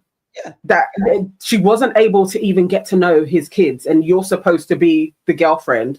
Then the next girlfriend comes in, Gina, and when you piece in what Gina said on Tasha K, he was playing them both off each other. Yeah. So 1 minute you're in favor, the next minute the other one's in favor. You think that you're going to the Met Gala, then you see Cassie is there at the Met Gala. So he's playing all of these women, and then you got Sarah and a gooby behind still being around when it's like, you used to be Kim Porter's best friend. Like he had a harem, and there's no way having all of that there doesn't paint some type of mafia boss where you are controlling all of these people. I just don't think they made a big enough case for her being fame hungry and wanting to have her body used with sores, blackouts, overdoses for her love of P. Diddy. She did not really. And also trying to belay that she was kind of maybe responsible for some of his addiction. Also a wild statement that didn't land. Let's get into the last bit, because there was some behavior that was described in the court that was also ridiculous to me. Testimony today, and probably out of all 4 days that she was on the stand, came during questioning about the $20 million settlement she received after that civil lawsuit against Sean Diddy Combs. The defense tried to imply that money was tight for her at the time and asked her if the reason why she canceled her scheduled tour overseas was because she now had millions of dollars. She responded by testifying and crying on the stand, saying, "I'd give that money back if I never had to have freak-offs. If I never had to have freak-offs, I would have had agency and autonomy, and I wouldn't have had to work so hard to get it back." Her husband left the courthouse after sitting through testimony nearly all week, listening to his wife detail all the alleged sexual abuse she endured over 11 years. An audio recording was also played in court of her confronting someone named Sujit, who said they had video on their phone of Cassie pleasuring herself and having sex with someone who wasn't Diddy.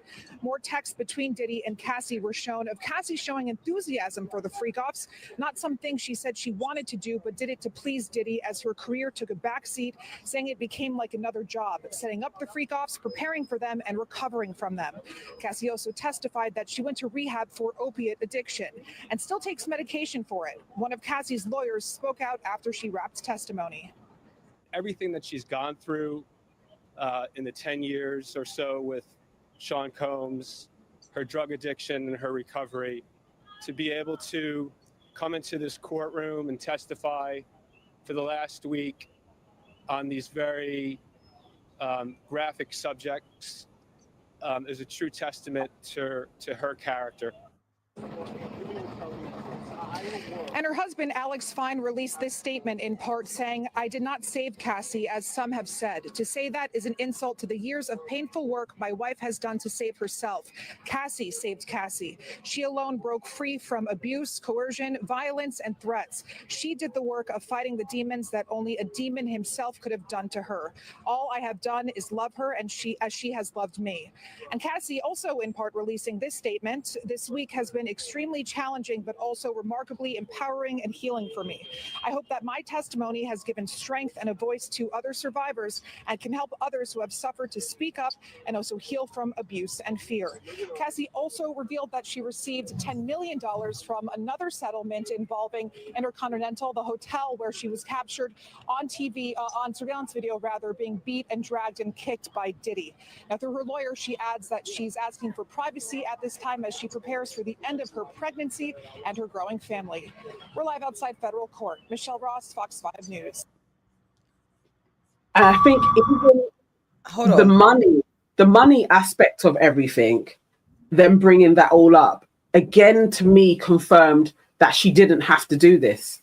Yeah. She didn't actually have to give off all of the details, because the whole grape and then actually afterwards having consensual sex with him, her then boyfriend calling up, now husband, calling up, and she being on FaceTime. So in effect, it's kind of like you're cheating on him. Like, she didn't need to bear all of the skeletons unless she truly believed that this man is a demon and he deserves to be in prison.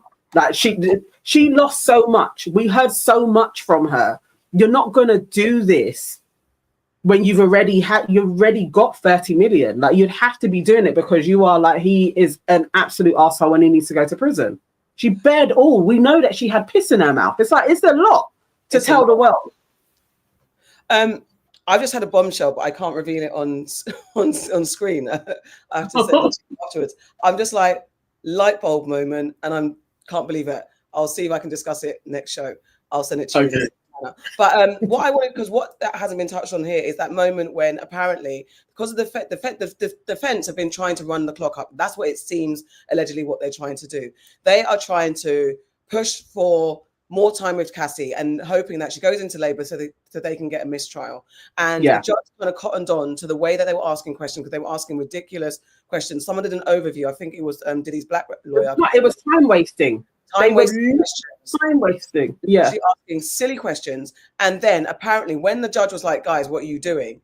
Diddy got vexed and was frustrated. And in his frustration, they swapped lawyers. And apparently he was giving them loads and loads of, let's say, Post-it notes. I don't know if they literally Post-it the brand, giving him lots of sticker notes of what to ask.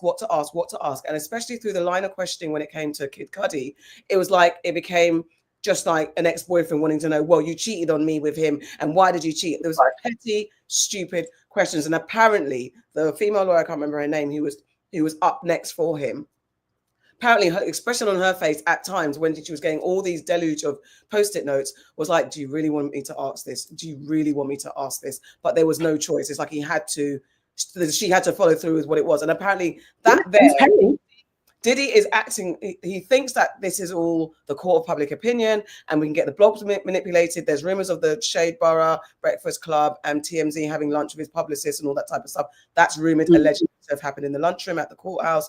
So it's like they're trying to get all those blog headlines going so the public opinion can be swayed. But what allegedly he's forgetting is that in the room, this is not about what's going on in social media streets. This is the legal thing. So getting your team to waste time asking petty questions is a waste of time, and you're not fighting for your life. You're being stupid. Yeah, he shouldn't have. Let's get Andrew. Oh, God. Andrew, thank you. The defense, Andrew's saying, the defense is doing exactly what the system enables, exploiting a society that consistently fails to care about abuse against women. I mean, it's there. That is all spot on as well. That is definitely what's been going on. And I think you could tell after day 2, something had happened with the media. Like you could see it. So I think it was Tisa that was like, she witnessed this conversation taking place and she put it out there to everybody. And I felt like, and I hate to say it, but I felt like Lauren LaRosa started to be really biased. There was TMZ have always been biased anyway, but they were then spinning stories as well. Baller Alert. It was like everybody's headlines started to change a little bit, like, and be in unison. This isn't a RICO, this is DV. And it's like, we're hearing one person so far and two of the sex workers. Yeah. Now, there are other people alleging lots of different forms of abuse from this one man. So let's hear it all. But so far, what we're getting is his security guard, D-Rock, was taking her to hospitals and getting surgery outside of it being on the books. We are getting people being able to get them pills under various different names for them to take their drugs so that they can have these free coughs. We're literally seeing a RICO in place. So right. I don't understand, other than there being money that has gone out to various different entities to spin a yarn, just in case there's a mistrial for Diddy to be able to come back into society in some way. That's what obviously he's going to be clowned forever. But if people are like, okay, all he is a freak, is very different to this guy is a freak and an absolute criminal and is dangerous. Like, it's really different. But it feels like they pay people. Yeah, definitely. I want you to look in the chat, but this is what I can't talk about right now. But yeah, this is, and it is that trying to sway again. Diddy, you're underestimating what it is. You're trying to get the blog line and the blogs and the headlines to color the truth and distort people's perception of what's going on. There are lots of people who are reporting on this. And yes, there are a few platforms that are being unbiased or giving fair rounded views. And Tisa tells it's difficult to get through, but she does get super chatted all the way through. However, it's her, and who else are you saying that does good roundups? I love Amon, or Amon, I don't know how to pronounce his name, Amon Wiggins and Rotten Mangoes, but she's not doing it daily. She is doing it in bits, because she is so thorough. I mean, I don't even mind that, because she is so thorough with her detailings. Yeah. It feels like you're getting a real essence of what is happening in the court, because she is just, this is what the energy was like. This is what I saw. This is the facial expression. She's really good. Armon is flipping hilarious. Though it's a serious thing, but because he kind of adds a comedic energy to it, he's really fun to watch. And Tisa, it's a lot. I just feel like she needs a producer. She needs a producer or a co-host to rein her in from time to time. When she does her kind of in the evening calm down summaries, there's a bit more kind of, she sounds a lot more with it and understand. Like she does do her research. It's just that she's she's just manic. You know what? And Make It Make Sense, Mims as well. I love his rundowns in the evening, because again, it's just more centered, calm, and he just delivers what he was seeing from witnessing it. But it has been really interesting. Lauren LaRosa, I don't know, I haven't been able to watch her properly, because as soon as she starts, I'm like, girl, you just sound like you've been bought. Like, this isn't, it's not even handed for the evidence that has been presented. It just, it's not making sense. And the defense did a shit. They didn't discredit Cassie to me. No, but it's messy. They were in a messy world. So Diddy is going off and we can see him doing shit with another woman, and she's trying to start something else with somebody else. That isn't cheating on Diddy. That is, I'm trying to get on with my life. And then he keeps on crashing it. Like, bringing up Michael B. Jordan, that at that time when they were doing that film, Diddy was all over the place with Gina. And I remember Gina being out there. And Gina hasn't gone anywhere, because Young Miami was cussing Gina off just a couple of years ago, talking about you're a bottom bitch. So it's messy. And Cassie is going to be messy in that as well. Yeah. That she was on drugs. It kind of makes sense.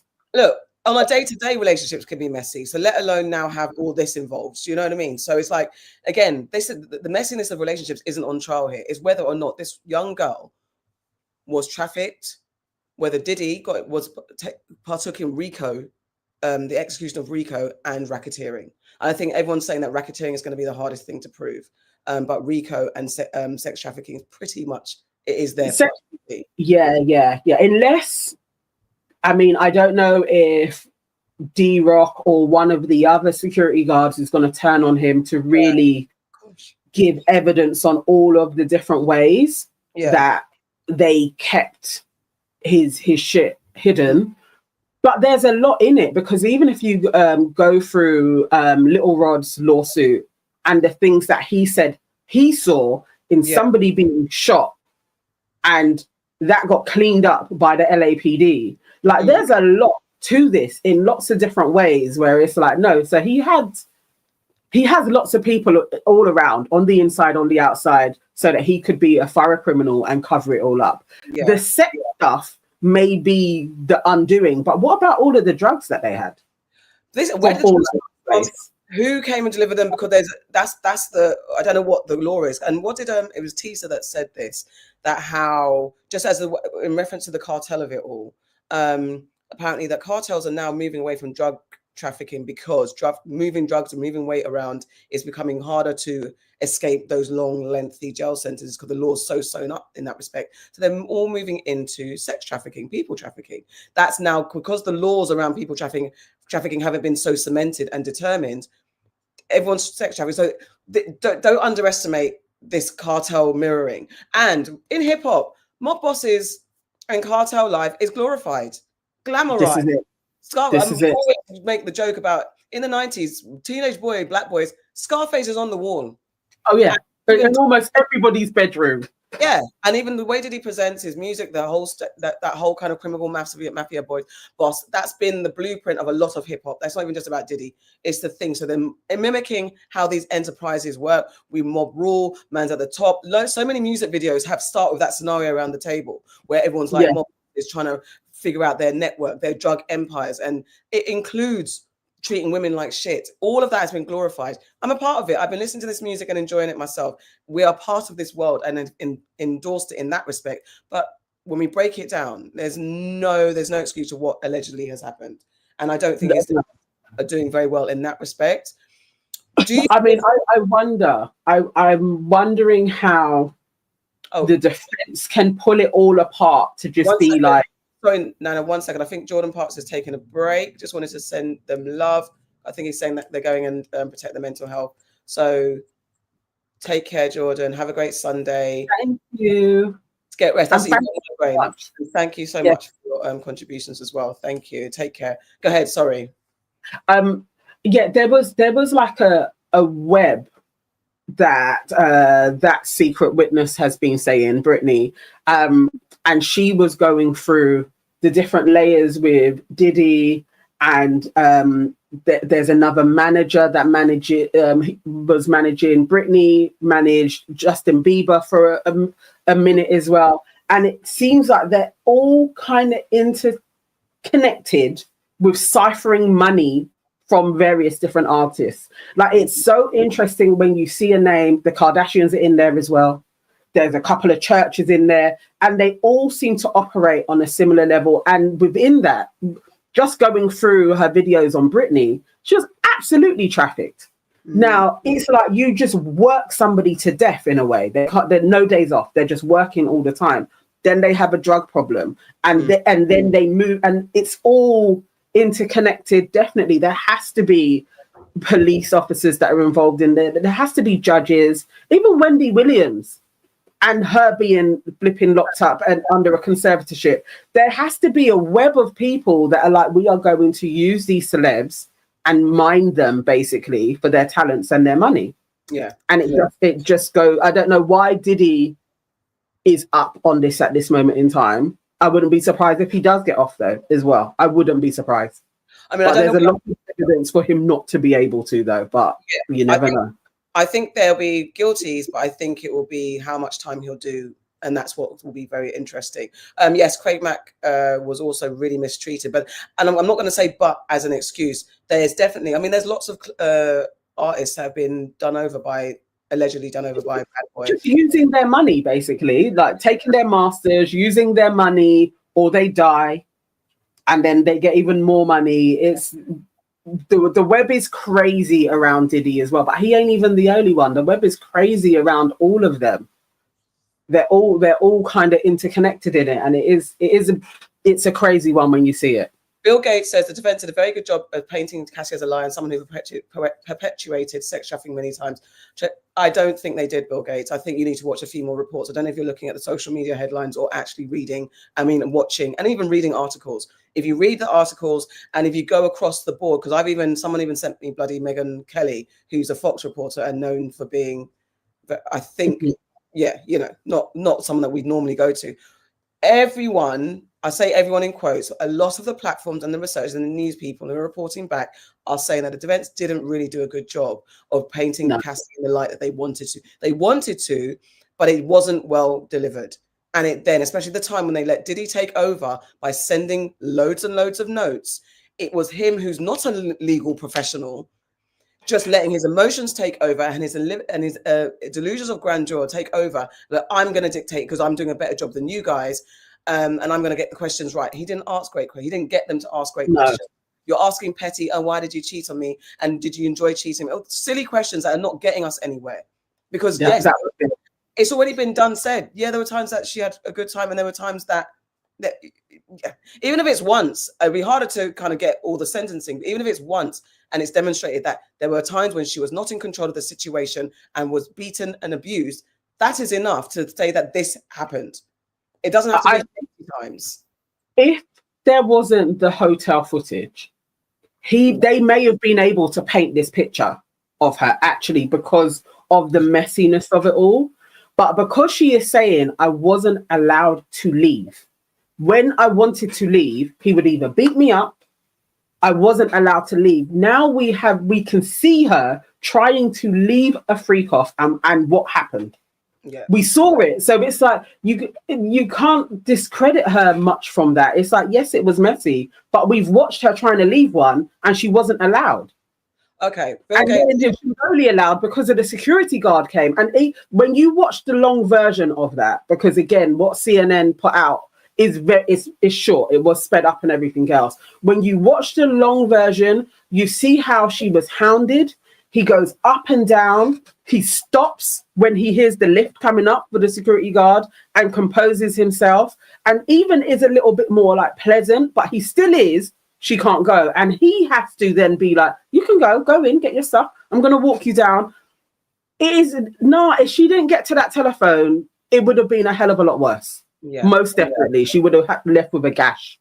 And Bill Gates, we absolutely understand it's not a domestic violence case. It is not.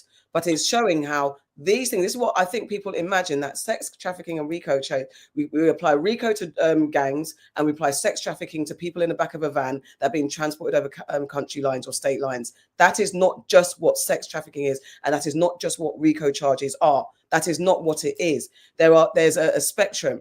I went through something where I was in court for, I can't remember my charge, was it ABH or something? Something else where I shouted. Common assault. Do you know how long I've been there? I shouted at someone, deservedly so. I shouted at someone in anger. She was able to go to the court, to the police, and report me. Where I had to go to go to court, for what do you call it? For common assault charges, because I shouted at someone. That is within the realms of assault charges. So you have common assault, ABH, GBH, and then murder. I think there's a gamut of it. Same as sex trafficking. I now can be in London and then I go and order a prostitute from Ireland. That is ordering someone in to have sex with them, crossing a line, and that is transporting someone across the border to get sex. That is sex trafficking under the law. So that's all they need to prove. And it's what it comes down to is how much sentencing they're going to get. And if everyone's case is strong enough, but literally, once they get onto what prostitutes are they flying across state, that's trafficking. If he flew Cassie over somewhere else to have sex somewhere else against her will, that is trafficking. That is it. I mean, the thing is, as she stated, all of the various different places, Ibiza, Miami, New York, LA, like all of the different places, and she is saying, and has been paid out for this, that I didn't want to do this. Like I didn't want to, and I couldn't get out of it. He had so much of her life tied up under his control, and I don't know how they can discredit her, but by all accounts, they are saying that one of her ex-best friends is going to be testifying for the prosecution next week. But she also had money. She did a lawsuit against Diddy and her. So I don't even know what she's going to say, but that'll be interesting if that comes out. Again, there is supposed to be one escort that they used over years that hates Cassie. They may bring him on, but if you bring him on and he also gets jammed up in, but I did the free costs with Diddy here, there, and everywhere with this woman, that woman, that doesn't help his case. So I don't know. And it's just not about her. There is the chef that sued him. That was like, he wasn't paying her and she was having to cook food and she saw free costs as well. There's so many different factors to it. I don't know. I don't know how people are in doubt. Yeah. Still, I am like, you have to be choosing to be woefully ignorant about this. Or you don't even have to listen to a journalist. The court transcripts are there. It's for public viewing. You can also see the artist sketches who depict some of the evidence a little bit as well. Like, you can make up your own minds. I think it's all there. The web is all there. Yeah. And then you have Jonathan Oddy. Exactly. Who in 2018 said I was a sex slave for Diddy and Cassie, and it sounded quite ludicrous at the time, everything he was saying. It's all come to pass, where you even have Cassie even mentioning him. Like, it's like, come on now, these guys were up to crazy shit. And he said that payout was because he got herpes. It's a wild state of affairs. Crazy. Someone mentioned on the record, I was trying to find it whilst you were talking, and I did an interview with one of the main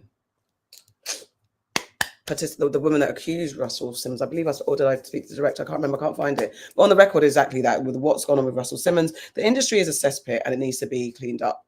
And this is why, anyway, I don't know. We've said it all, that these people need to be taken down and be held accountable. And someone said free Breezy would take Diddy. I think Breezy also needs to be held accountable for the behavior that he's done. It's alleged at the moment, but it's not about, this is what we need to stop doing as fans of people. We are fans. We are not their friends. We're not in their personal lives. We actually don't know them, and we can appreciate the music. I love Diddy's music. I was such a huge fan, but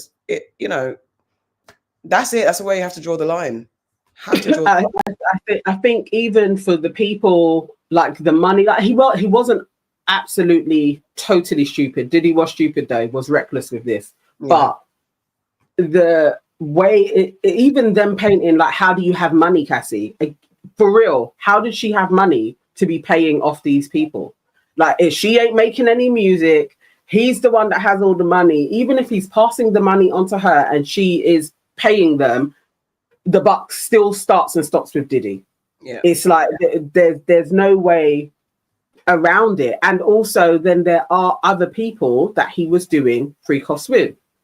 I wish Young Mammy would stand up and start talking, but just the little bits that she put out there, come on now, Young Mammy, something was going on. Gina Han, though they're saying that Diddy has apparently already flipped her, so she isn't going to testify, but she gave a lot to Tasha K. She said a lot anyway, so there's stuff out there.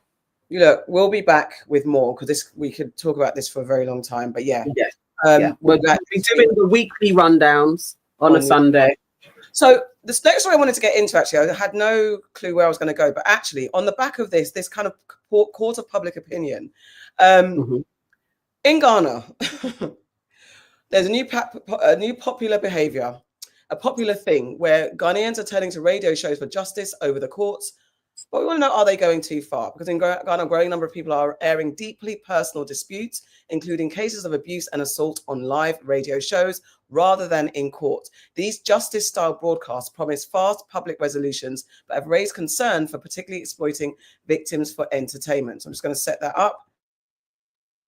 Is this similar to that program that we have been watching with the pastor delivering advice to couples. Okay, this is sweeping, is it? I mean, it kind of makes sense. It's like dilemma content. It's everywhere. Exactly, but the thing is with okay, I don't want. Yeah, let's play. This is going to give a bit of a breakdown, but then and then about halfway through, there's going to be like an explanation of something that's where it's got a bit too left, and you can stop it. I'll stop in between. Across Ghana, people are seeking out a different kind of justice, not in a courtroom, but on reality shows broadcast live on the radio and YouTube. The hosts of these shows play judge and jury as they adjudicate cases live on air. Case number 2. Justice on offer is loud, emotional, and often theatrical. But behind the spectacle are stories of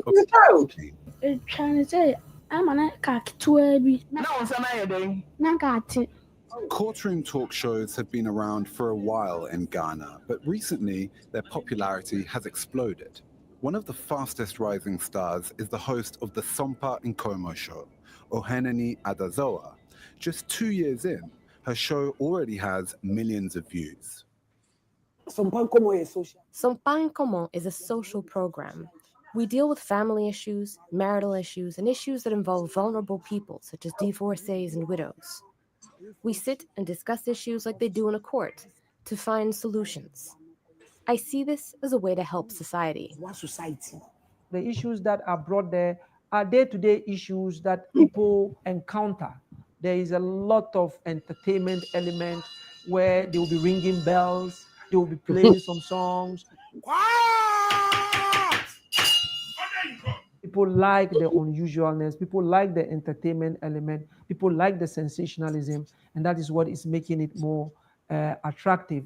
There's a lot of things that mimic the regular courts, from the way that there's an accused, there's a defendant, there are witnesses, there's hundreds of thousands of people who are tuning into these shows every single day. It's lighthearted, it's funny, even with very serious issues. And that's what sort of makes it compelling. For many who go on these shows, there's a desire to be seen and heard, but also the promise of some kind of action. Ghana's justice system is out of reach for many citizens. Legal fees are unaffordable.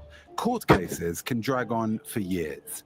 A survey in 2024 found that 97% of Ghanaians believe judges and magistrates are corrupt. As flawed as they can be, these shows offer something the courts often don't: visibility, speed, and resolution. Those who win their case can receive small but meaningful relief: food, clothing, or a modest amount of cash. And sometimes the hosts help their guests crowdfund support from the audience. Increasingly, people are losing tracks in our institutions that are supposed to provide justice. And therefore, when they have a platform where they see something that ought to be taking place in court, playing out right in front of them in a more informal manner, in a way that they can relate to, in a language that they can relate to, certainly it would make it more attractive, because justice is not just about you delivering justice. It should be seen to be done. They are serving a certain sector of our country that is shut out of the formal judicial system. Most of the people who show up on the show mention that they've been to these places, they've been to legal aid, and they haven't received anything. Our shows frequently cross ethical and legal lines. One episode of Sompa Nkomo revealed the identity of a young woman who was allegedly raped, a clear violation of Ghana's criminal code. We've chosen to blur her face, though the original broadcast did not. George Sarpong is the executive secretary of Ghana's main media regulator. We asked him what he was doing to address concerns about this kind of exploitative content. Considerable part of the content of these courtroom shows violate the established standards. We are aware that not many of them are trained presenters. There are still concerns about vulgarity, obscenity.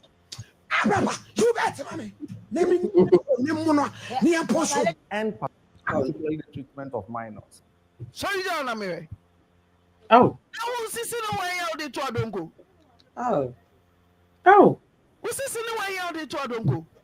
The law does not have provisions on what graduated sanctions should be available to the commission in seeking to enforce the standards. So when you, you can't be hitting people. Things happen within the media, you are able to advise, you are able to denounce, but when it comes to enforcement, there's a lacuna in the law. There have been instances where you listen to some of the parties that come on, and you could clearly see that those parties need help. And then the language, the choice of words they use in describing these matters is so insensitive. Feelings. It's about sexual assault. It's about rape. These are criminal matters that cannot be resolved on such a show. Yes, people tell me all the time, "Oh, Heneni, you shouldn't have said this. It was too explicit. You should have been more sensitive." Sometimes I take the advice, and other times I disregard it. This is my style. It contributes to making the show more lively, and people enjoy it. In this profession, no one's perfect. I mean, I'll end it there. There's so many things to say about this. Oh my God, that was a lot. That's a lot. I mean, the one that we watched that you shared with me, I appreciated that the pastor had disguised everybody that was going on. Yeah. Because I think that is actually important as well. Like having, especially like the kids and all of that, and their faces are out there, and it's like, no, that's, you shouldn't even need to be told. But also, then maybe you just need to bring in legislation so that there are ethics, there's codes of conduct, so that they can't just be doing wanton shit. Like you can't be there beating people for light entertainment. Like what's going on? And the thing is, we have like a different type of perspective being from back home. There's a different boundary between what we find morally reprehensible and versus like, this is community funding, this is village raising. So it's I feel a bit cautious of looking at it through a Western lens. However, nothing is right about revealing the face of someone who's been ripped. There's nothing, you're not a lawyer, you're not legal, you're not defense or prosecution to sit there and say you enjoyed it a little bit. That is heinous. I can't even believe that she said that. Like, that's such a wild... It's irresponsible. That's crazy. And who's going to find that entertaining? There should be standards with broadcasting as standard. And I think that pastor that we was watching, he definitely towed that line. Like it was... And if it is providing a function for society, cool. But there has to be ethics. You can't exploit people for the sake of the audience, because that is basically where we're heading into with Americans. There being a proposition that maybe you're going to be able to have a gains for your citizenship. Like you can't expect people. Like this is, it's not okay to do that for entertainment. It's not. It's really bad. And you know, I think someone saw about the whole.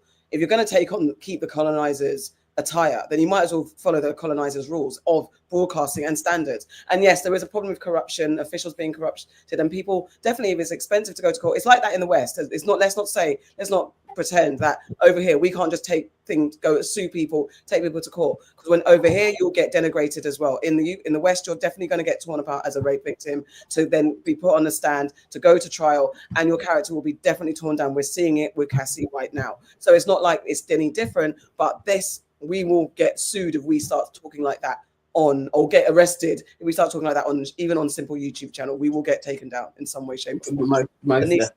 And also children protected, like this little boy whose arm possibly was chopped off by his dad. Horrific.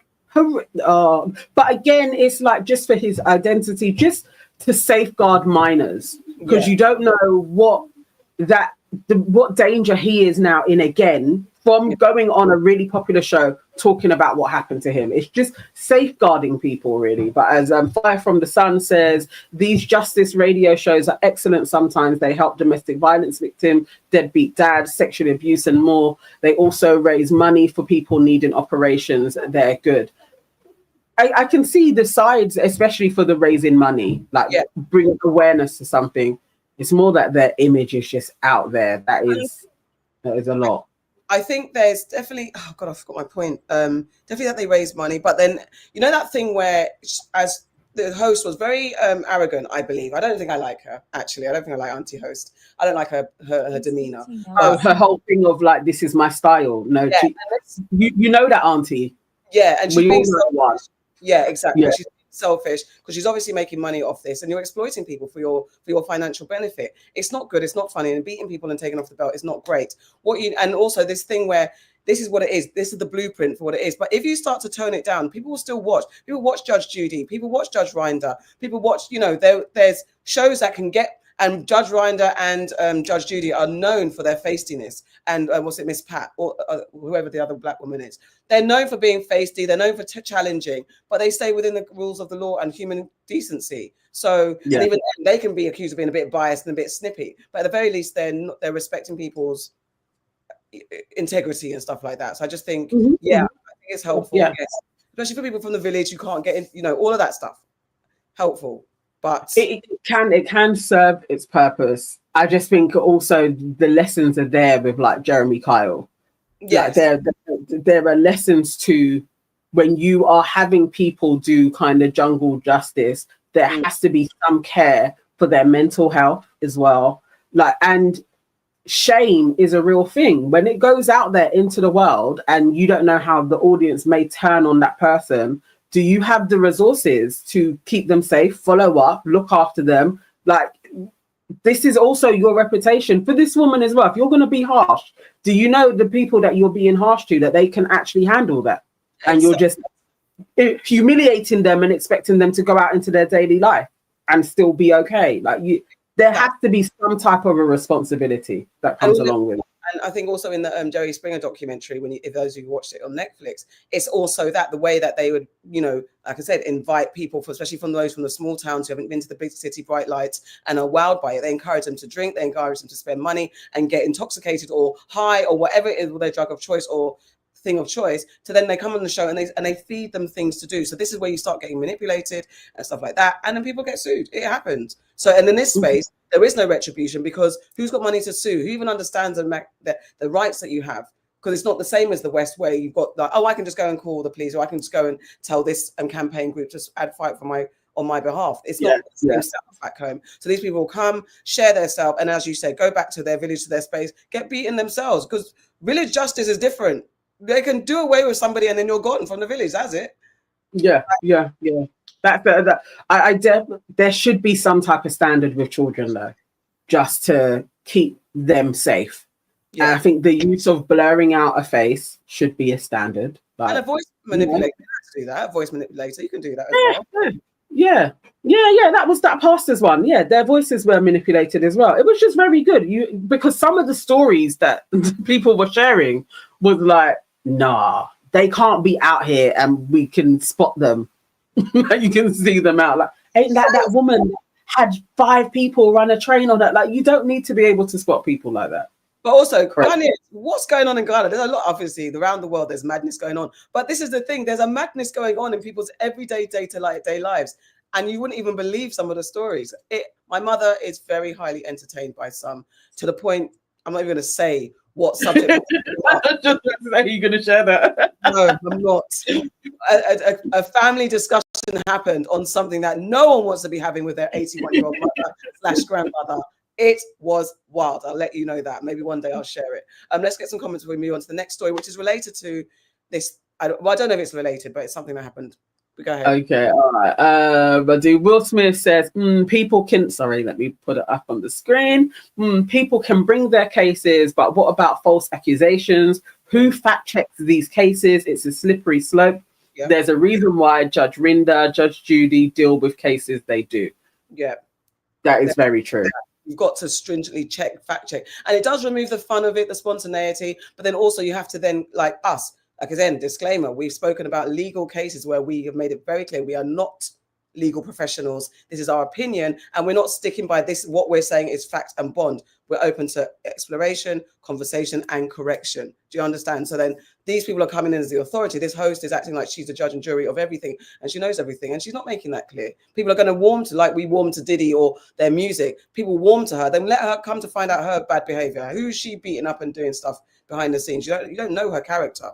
And not to say even those who abide by the legal broadcasting laws have great character, but at least there's some boundaries to which they the gang said.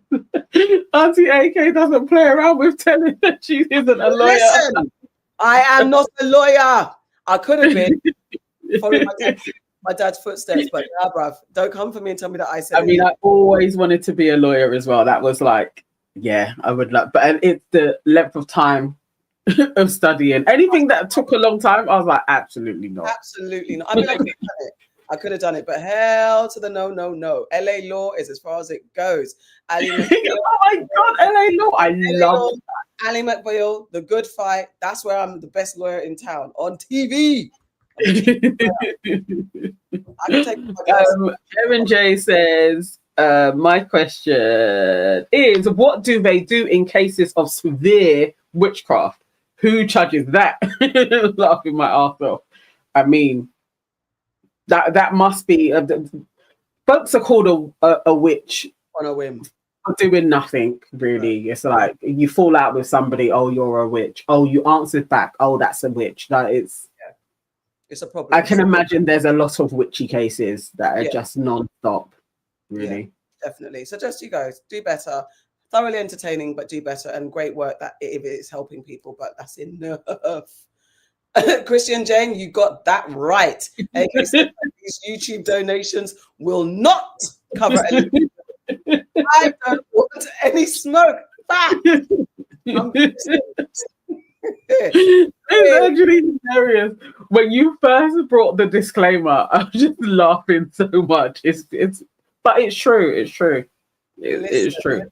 I mean, I don't know why anybody would try and come for us, but they could. I mean, look, people do low-hanging fruit, and it is, to be fair, the bigger you grow, and it's having awareness of our responsibility. You guys tune in. We don't want to get you in trouble. We don't want to get in trouble, because also you could take our information. You could start doing something yourself. You could go and say, whoa, I got it from aunties, and then you could get in trouble. We're here to be responsible for you. We're sharing news. It's jokes, but it's serious, because that shit can happen. And we are in this current age of being so influenced by people taking to the cameras and just saying what they want to say. We want to, I don't know why there's no Ali McBeal reruns. I'm sure you can find a dodgy site, or I shouldn't say that, but you can find somewhere to watch it. Is it on Amazon? It's on somewhere. Ali McBeal. Well, let's see. Where can we watch Ali McBeal? I feel like I've seen Ali McBeal on Prime. I don't think it's free though. I think you have to buy like the box set. I don't know if I would watch that again. I did enjoy it at the time. Guys, in the UK, it's on Channel 4. Oh, really? Yeah. On 4OD. It just says on Channel 4. I don't know if that's if it's going to say it was no longer available, but I have to sign in to see. Let's see. Yeah, you can watch Ali McBeal. Okay, there you go. UK folks, you can watch it. Or if you have, what are those things called? The word's gone out of my head. VPN. Yes, you could watch it on Channel 4.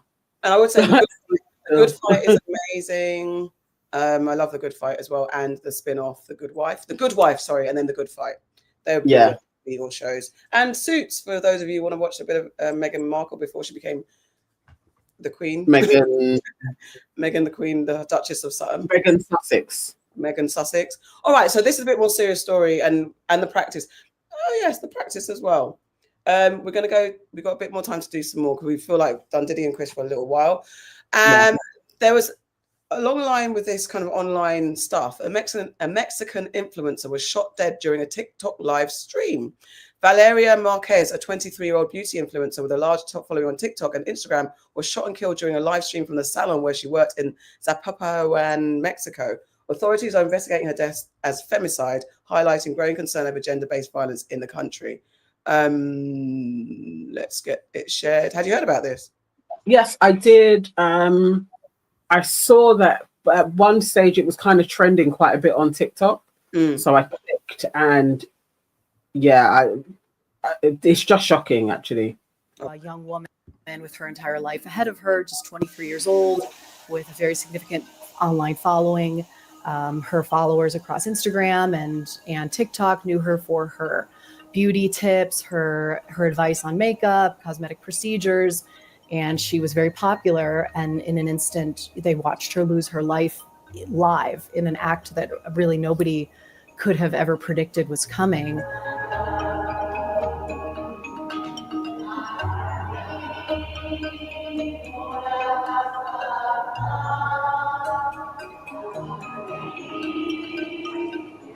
Se está trabajando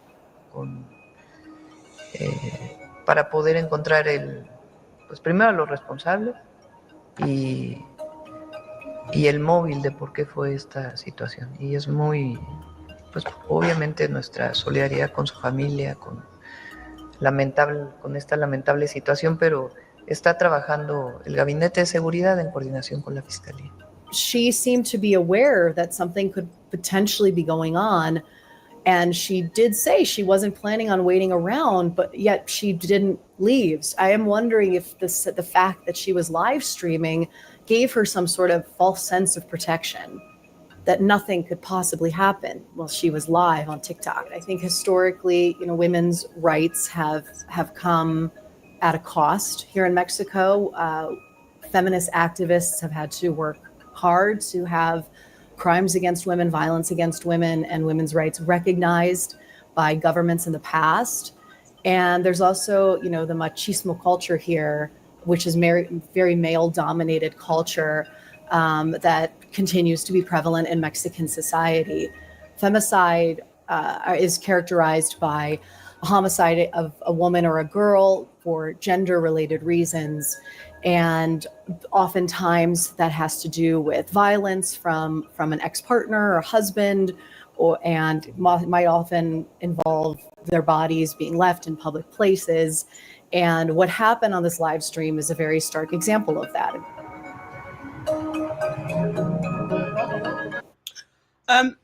So strange. I was just reading through Strike 22. Yeah. I couldn't watch the video. I did see that it was actually being shared. Okay. So what happened? Who can give the overview of what actually happened? What Strike was saying is that she was at work. So this happened at her place of work. She was trying to leave. Somebody seemed to be like she should stay longer. And then she was on live. So she has been going live from work as well anyway. Like she's been really growing quite a following. It does seem like a setup, because then you get two guys who walk into the store and one of them says, "Are you Valerie or Valeria?" And she says yes. And then he just shoots her. What? So it's like it's like, who has set you up? Is it a friend? Is it an ex? It's just, but either way, you've been set up and you're live streaming and they just killed you just like that. Like, Stephen A is saying, "I'm perplexed. There were many women being killed in Mexico.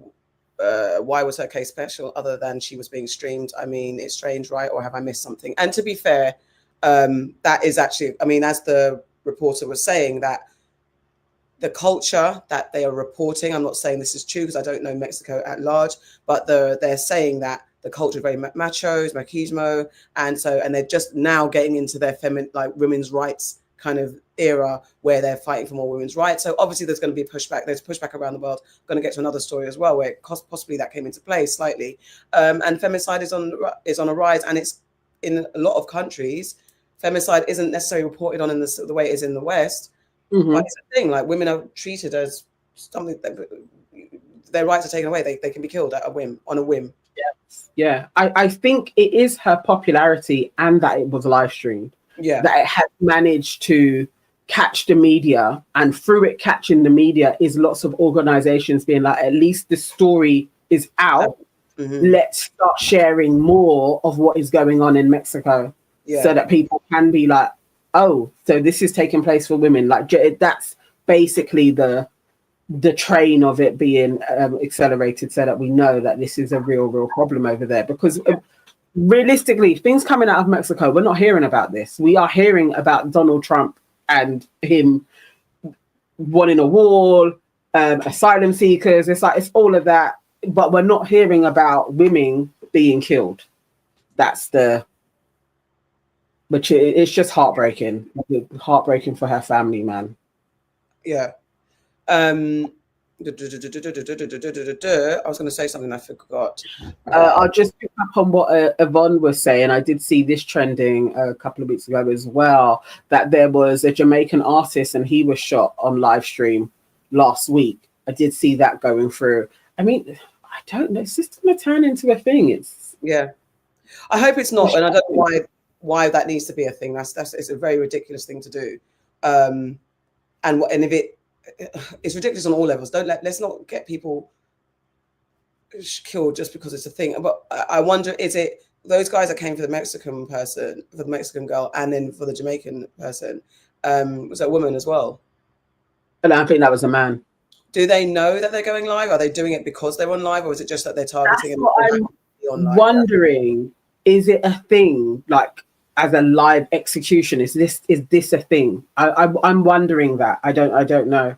Maybe that's something to kind of look out for if we start spotting it a little bit more in the news to explore. Because I hope this isn't turning into something where you're glory seeking, like mass shootings, like somehow what you've done gets elevated because the person was live and then there's more media coverage around it. Like I'm hoping we're not creating another mass shooting situation.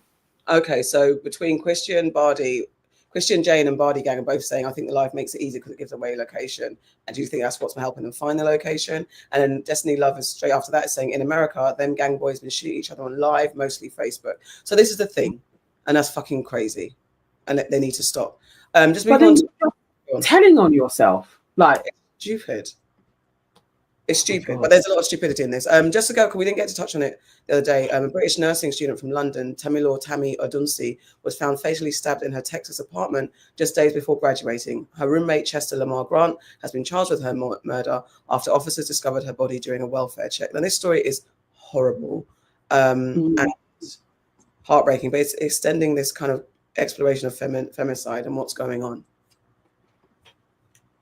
She was stabbed dozens of times, and her family says she was just days away from graduating. So sad. Chester Grant is accused of killing Elizabeth Odunsi at an apartment complex on Garland Boulevard. Residents who live there say they were roommates but did not know each other before they moved in. ABC 13's Micah Hatfield is reporting live downtown. And Micah, what are investigators revealing to you about this case?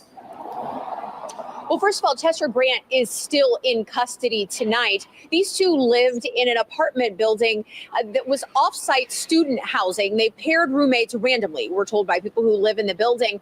So they ended up a 40-year-old man and a 23-year-old woman living in the same apartment, sharing common spaces, and they didn't know each other.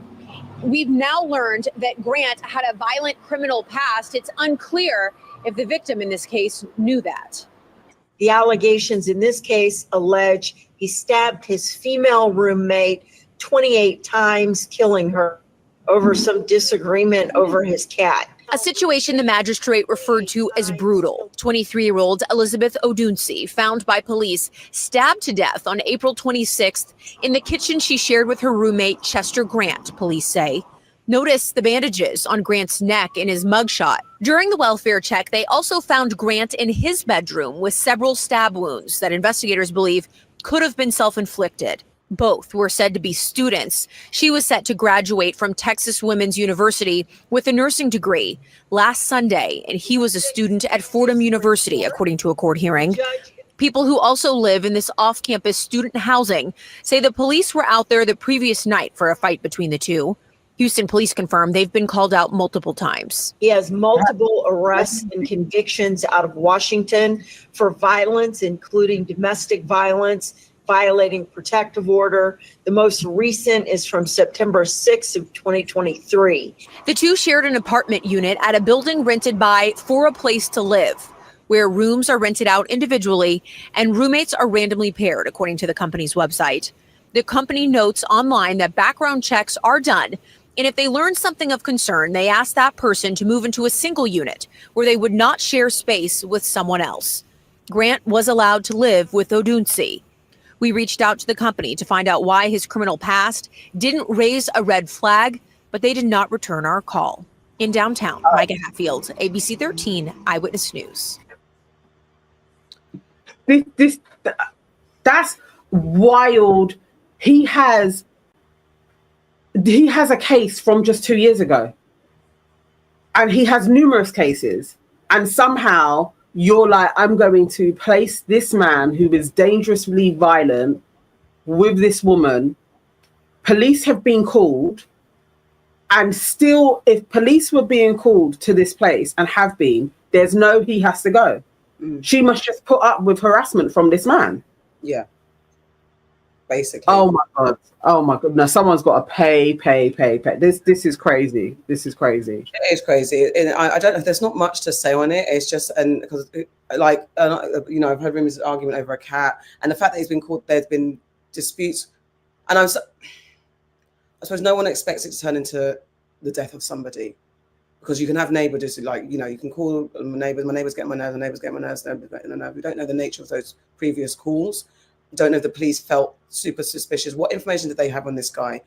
Did the police have all readily information? What should have been the procedure when being called out multiple times to solve disputes, and then understand that there's this young girl that's having this interaction with a guy who's got a backstory? Did they know his backstory? And what were they? Should they? And what do you do as police? To be fair, not to be well, just to discuss as the police. What do they say? No, woman, you should move. How do you then remove her? Because then it becomes like, how do you remove her?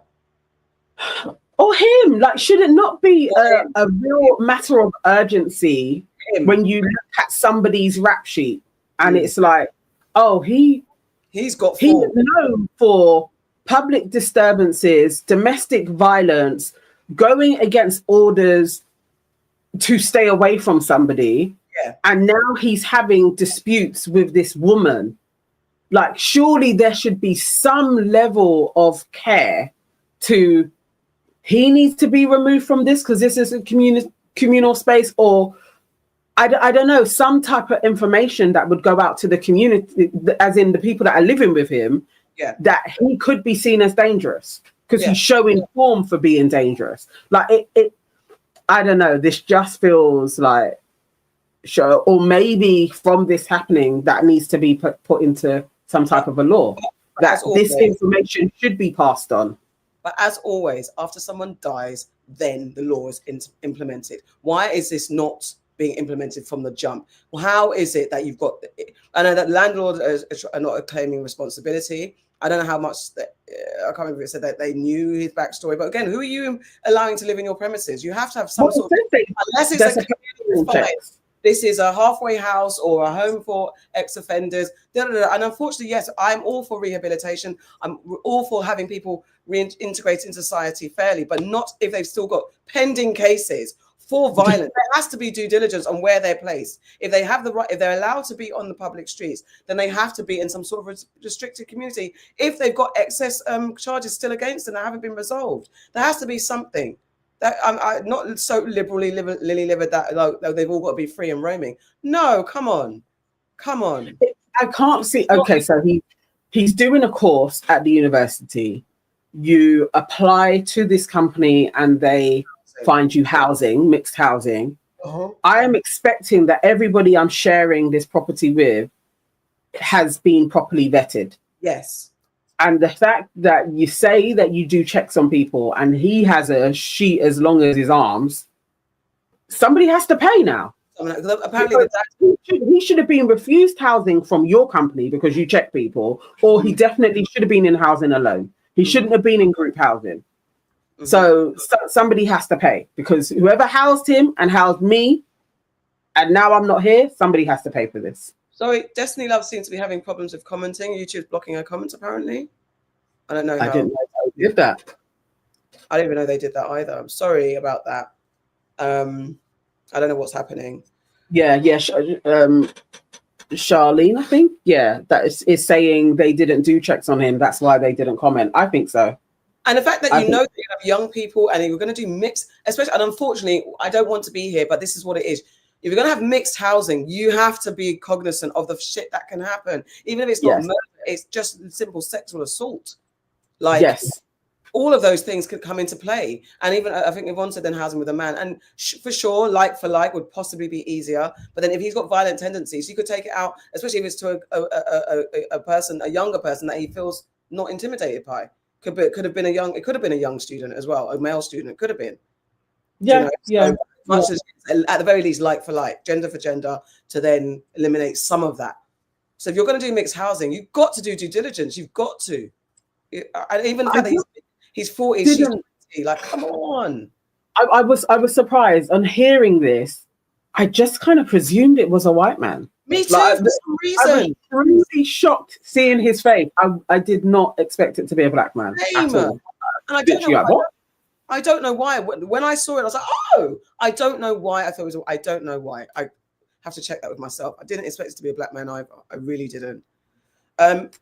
But Fire from the Sun says, unfortunately, the police can't kick somebody out. My friend could not get rid of her psychotic lodger until he had attacked her door with a knife. She lived in fear for over a year. Bloody hell. And it is, and that's the thing. There needs to be, because that's what I was looking at, the police angle and her. But you're right. It's the people that once you've moved into the building, not even before you've moved into the building, check them.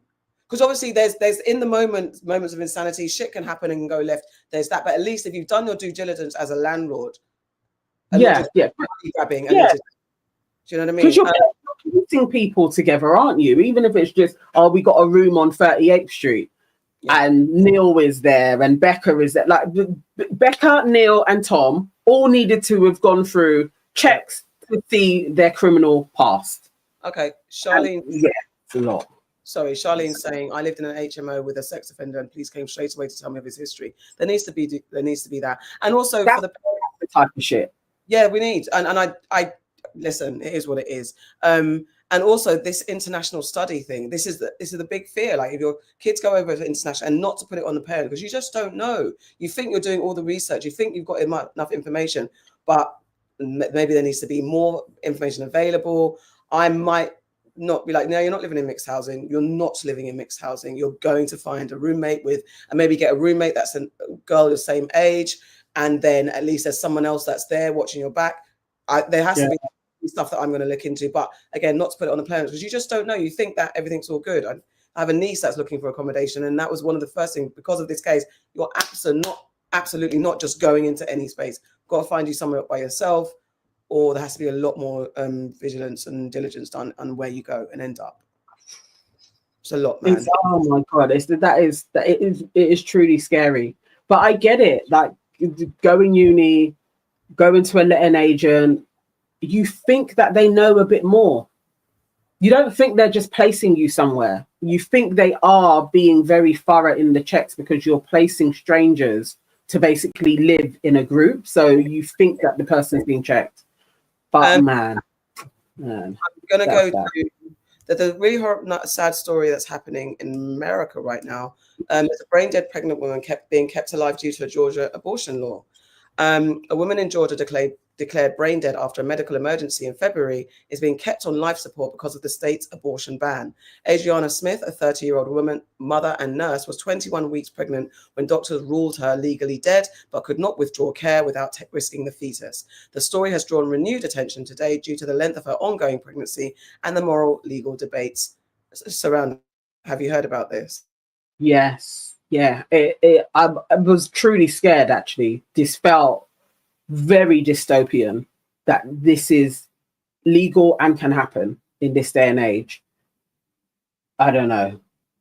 Adriana Smith was about 9 weeks pregnant when she started having bad headaches in February. Enough to know that something was wrong. April Newkirk says her daughter went to Northside Hospital for help. They gave her some medication, but they didn't do any tests. Didn't do any. If they did, they would have caught it. The next morning, Adriana's boyfriend noticed something was terribly wrong. She was gasping for air in her sleep, gargling. More than likely, it was blood. She was taken to Emory, Decatur, and then she was transferred here. To Emory University Hospital, where Adriana worked as an RN. Unfortunately, there was nothing doctors could do. They did a CT scan and she had blood clots all in her head. So they had asked me if they could do a procedure to relieve them, and I said yes. And then they called me back and they said that they couldn't do it. Doctors declared Adriana brain dead. So I feel as if somebody dropped the ball at the hospitals, and her boyfriend asked, please keep her. If she was kept at the hospital, we wouldn't be here. Because of Georgia's heartbeat bill, which bans abortions after a fetal heartbeat is detected, her family says they weren't given any say in what happens next. It's torture for me. I come here and I see my daughter breathing by the ventilator, but she's not there. And I'm touching her. And she has a son who I bring to see her. Now, 21 weeks pregnant, her baby's health uncertain. She's pregnant with my grandson, but my grandson may be blind, may not be able to walk, wheelchair bound. We don't know if he'll live once she has him. A situation she says no one should be forced into. It should have been left up to the family because I'm in my 50s, her dad is in his 50s, so we're going to have the responsibility with her partner to raise her sons, you know? And I'm not saying that we would have chose to terminate her pregnancy. What I'm saying is we should have had a choice. We should have had a choice. Thanks for watching. Stay up. How are we living in a world where the family don't have a choice or a say in this when it comes to keeping somebody alive for the baby to be born? And it's like, this is 20, there is no way this is an experiment. They are experimenting with this because it's a long time to be like, we're going to keep this woman on a machine and it's a university hospital. No. It's too good. Let me just play this and then we can get into the conversation. A mother lies brain dead in a hospital room, being kept alive only because she's pregnant. Literal Handmaid's Tale shit. I'm not kidding. Season 3, episode 9. The episode is named Heroic. A handmaid ends up brain dead and she is kept alive in order to exist as an incubator for the fetus she's carrying. The episode is essentially a horror movie. It's probably one of the most devastating ones. And make no mistake, it was not an accident that the handmaid who was used to perfectly exemplify the usage of a human body as chattel in order to serve the desires of the state was a Black woman. It's almost as if they knew. Adriana Smith is completely brain dead, but she's being kept alive against her family's wishes and without her consent simply because she's pregnant. Mind you, she's been on life support and essentially functioning as an incubator for over 3 months, which is longer than she was pregnant before this. She wasn't even 9 weeks along when this happened. But because of Georgia's abortion ban after around 6 weeks, except in certain cases, which as we know are still often ignored, she is now an incubator for the state. Well, sort of, because despite having no choice in the matter, her family is not only going to be raising the fetus if it survives, but they're also on the hook for all the hospital bills. Despite the fact that the fetus has fluid in the brain, which can lead to serious health issues and may even result in the inability to survive outside the womb. You understand that someone who has actually passed away has to give prior consent for their organs to be used, right? So I guess this confirms what we always knew. A corpse has more rights than an unconscious woman in a red state. And Metro. And there we go. No. No. So far, she has been hooked up onto the machine for 3 months. Yeah. She's 21 weeks. Mm-hmm. She has another, what's that? She has another 4 months to go. 5 months to go? She's got 5 more months to go. This is an experiment. This is an experiment to see, can you do this? So obviously, all the nutrients that she is getting is all going to be IV. It's going to be synthetic. What are they creating? They already can tell that there is fluid on the brain of this child already, of this fetus already.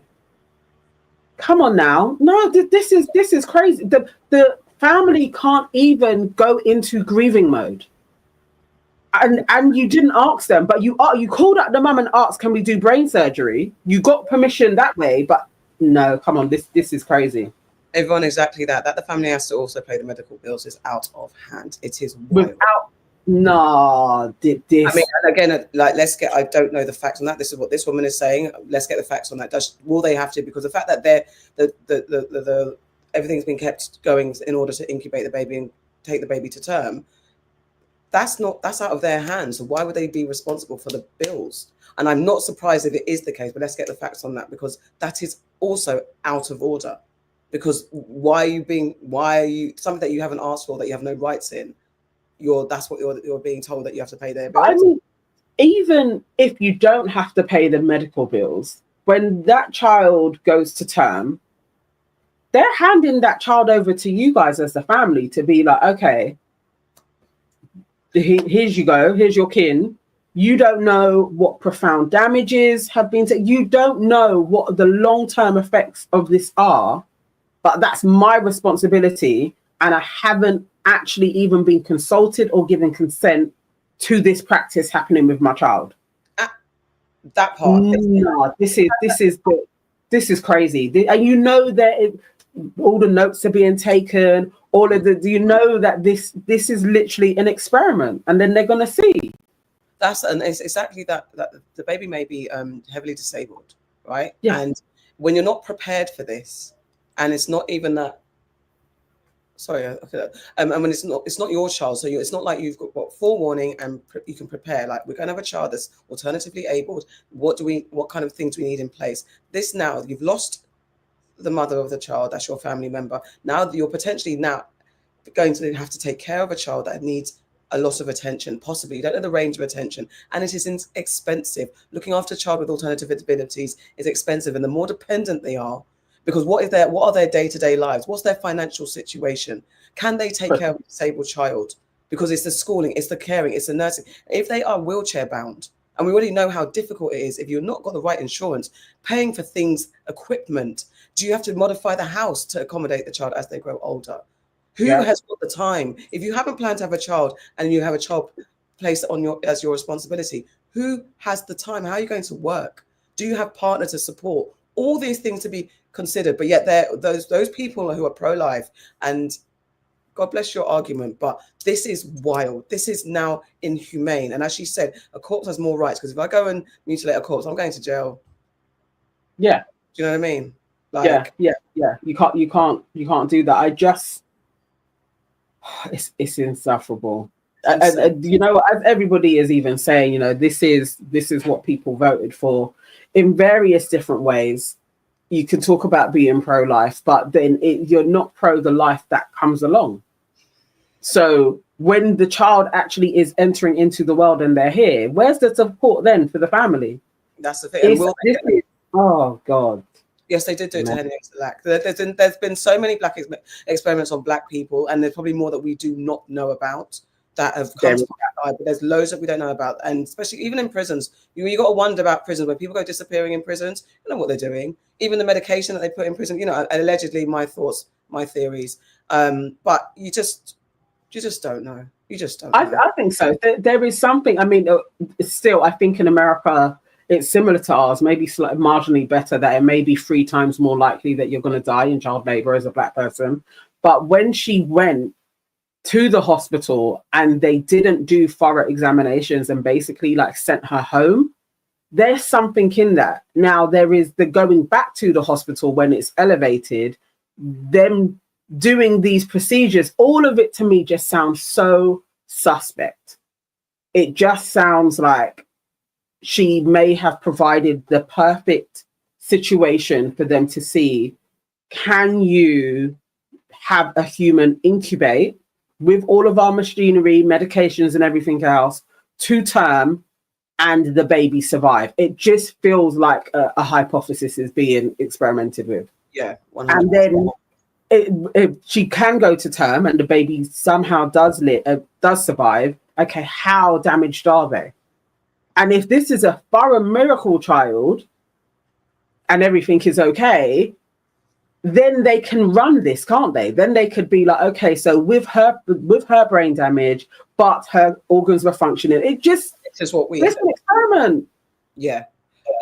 We do. Seal and Dillon says we do in the UK too. Remember those Asian guys who almost killed during a drug medical trial? I don't actually remember that case. We'll look into that at Whittington Hospital. Apparently, I don't know that case. Someone else was saying exactly that. Cher, why aren't the profilers funding cases like this? Exactly, because if you're going to be doing all of this, where is their fund? Because I don't hear any of them saying, "Oh, we'll help, we'll support." There's a fund for people that, especially where we expect you to go to term, expect you to give birth. I have never heard of a pro-life fund for people who have been, in quotes, forced to carry their baby to term and forced to be parents when they don't want to. Is there a fund for resources? Because you know what? They need to be able to fund their whole life, not just the first year. This is down through to college. Because you told them that, no, you can't do this. So and you say abortion, because I know adoption. The adoption system isn't great either. The adoption system is broken. So the care system is broken. So what is this fund? Is there a fund? All right, guys, I'm going out. So I've got to wrap this up. We need a lighter story. I'm going to try and find one. I didn't have many funny ones. There's this one. Nonsense. Or in the chat, share with us your nonsense, because you guys used to be really, really good at doing that. I've got a story that is ridiculous. A Florida man admits to marrying 3 women in 3 counties. Henry Betsy Jr. has pleaded guilty to bigamy after investigators revealed he married 3 women in different Florida counties without divorcing any of them. The women, unaware of each other, discovered this deception through online searches, prompting a criminal case that had reignited debate about the marriage license system. Let me share this video. I don't know why.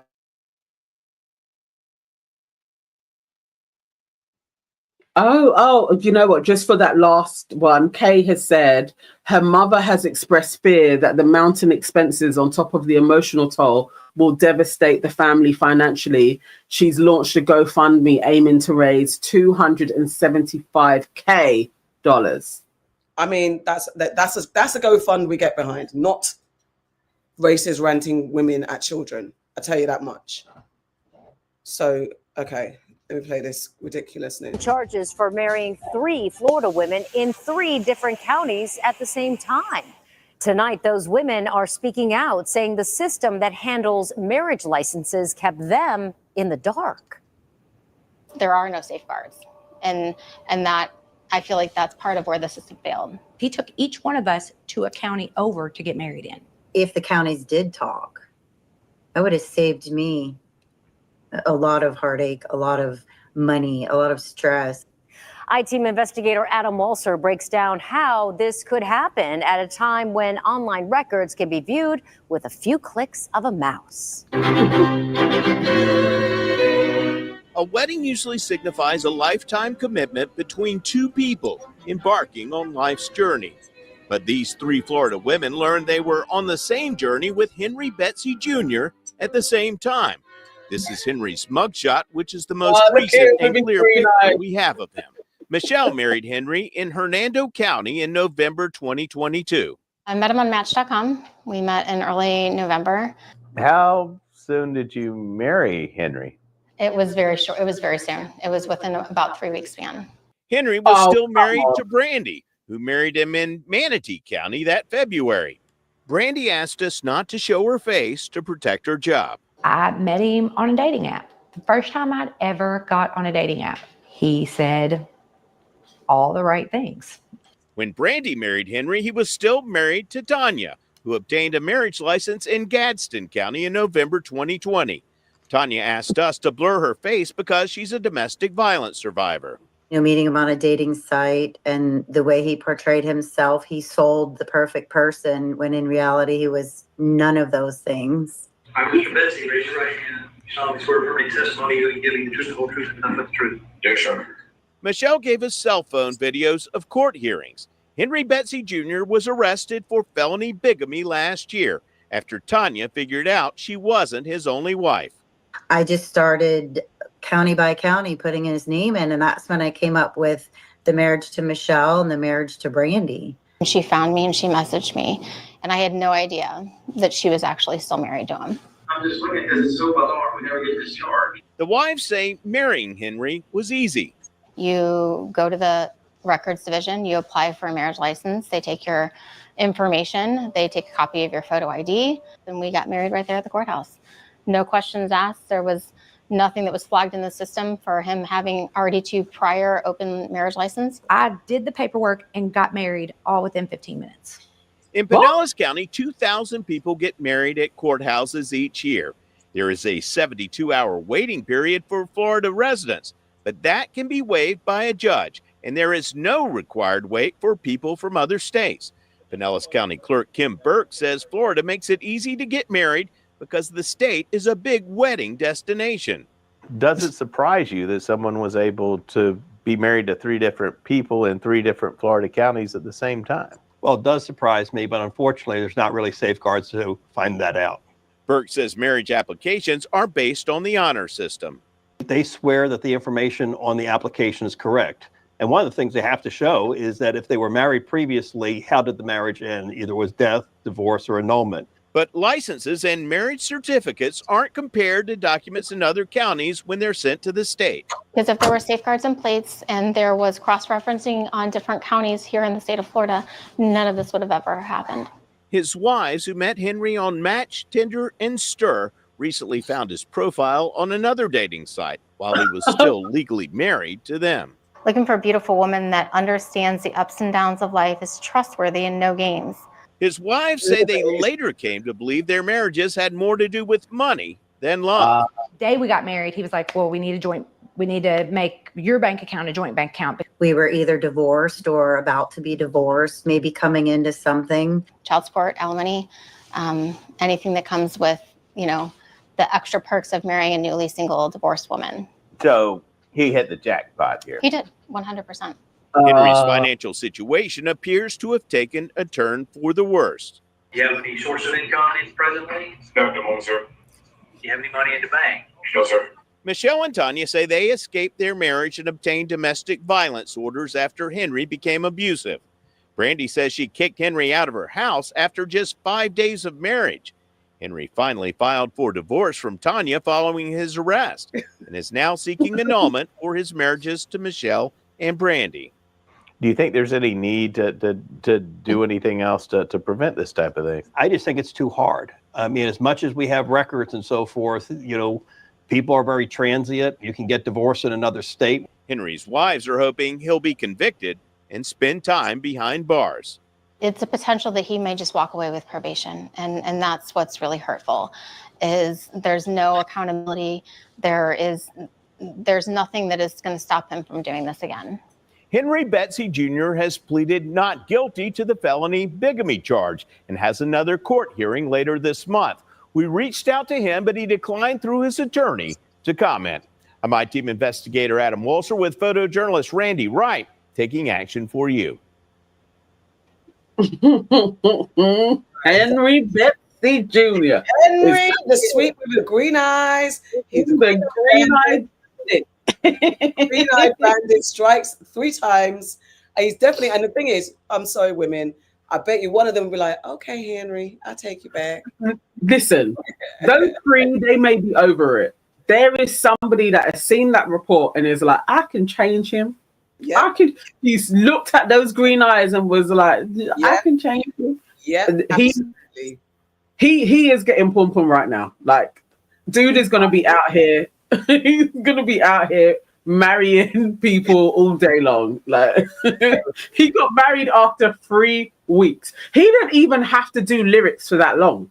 Like, he only had to be good for 2 weeks and then marry you. Oh my God! Like, I mean, I'm not even gonna. I don't know what, because especially the woman who was a survivor of domestic violence, insecurity, vulnerability, all of those things. But I don't know the case of all of the women. They could all have their levels of insecurity, whatever. But after 3 weeks, ma'am, 3 weeks, you want to be tied. Just not even about yourself and being lonely, being tied to a human being for life, like supposedly for life. After 3 weeks, and you're not a little girl.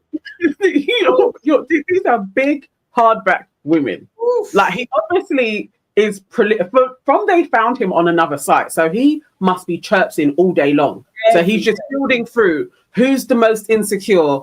Yeah. I can get that chick. Like, He's out here fluttering his little sunglasses on. You know, it's professional scammers that's their day job. We are just on the side, just looking for who to get. That's his day job.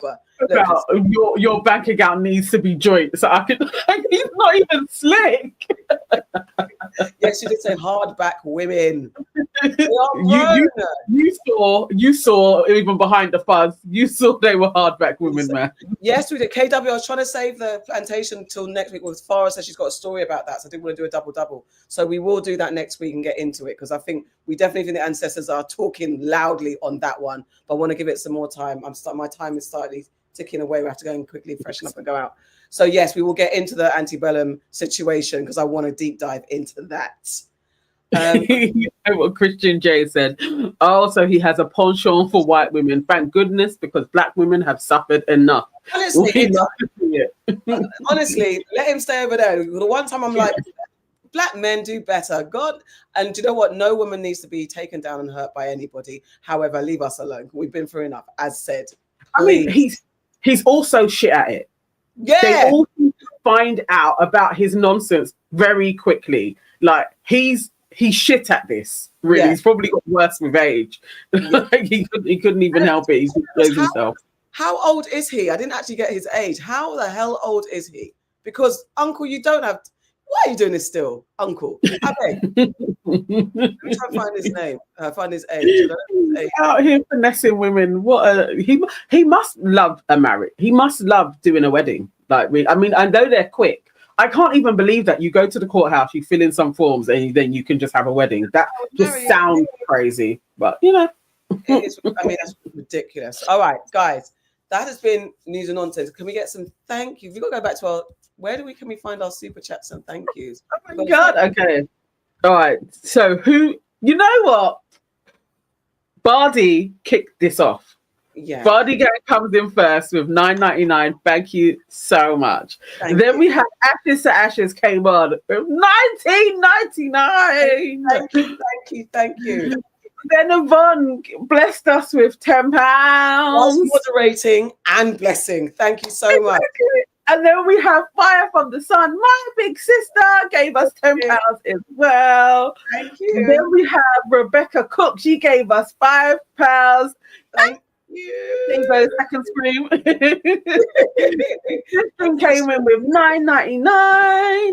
We love you too. Then we had Miss Nadova gave us $20. Thank you so much. American cousin. Stephen A came in with a $10 for us as well. Thank you. We love you, Stephen. Thank you.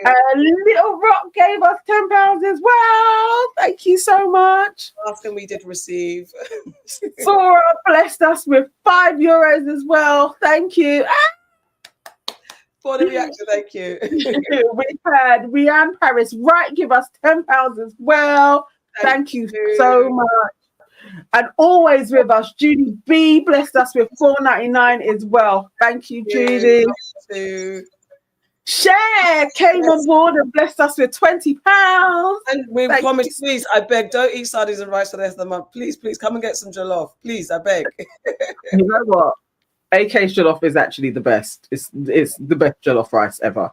And then we had C blessed us with £20 as well, saying, I appreciate you, Auntie. Thank you.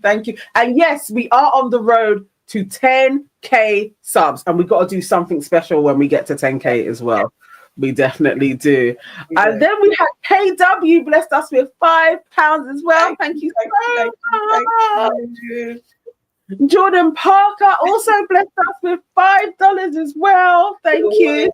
You don't want the treatment. Maybe the YouTubers, yes, but not like what's going on in America. No, we don't. We don't even want that for you guys. Not for you guys. We're praying for everybody. Oh, came back again. It blessed us again with $9.99.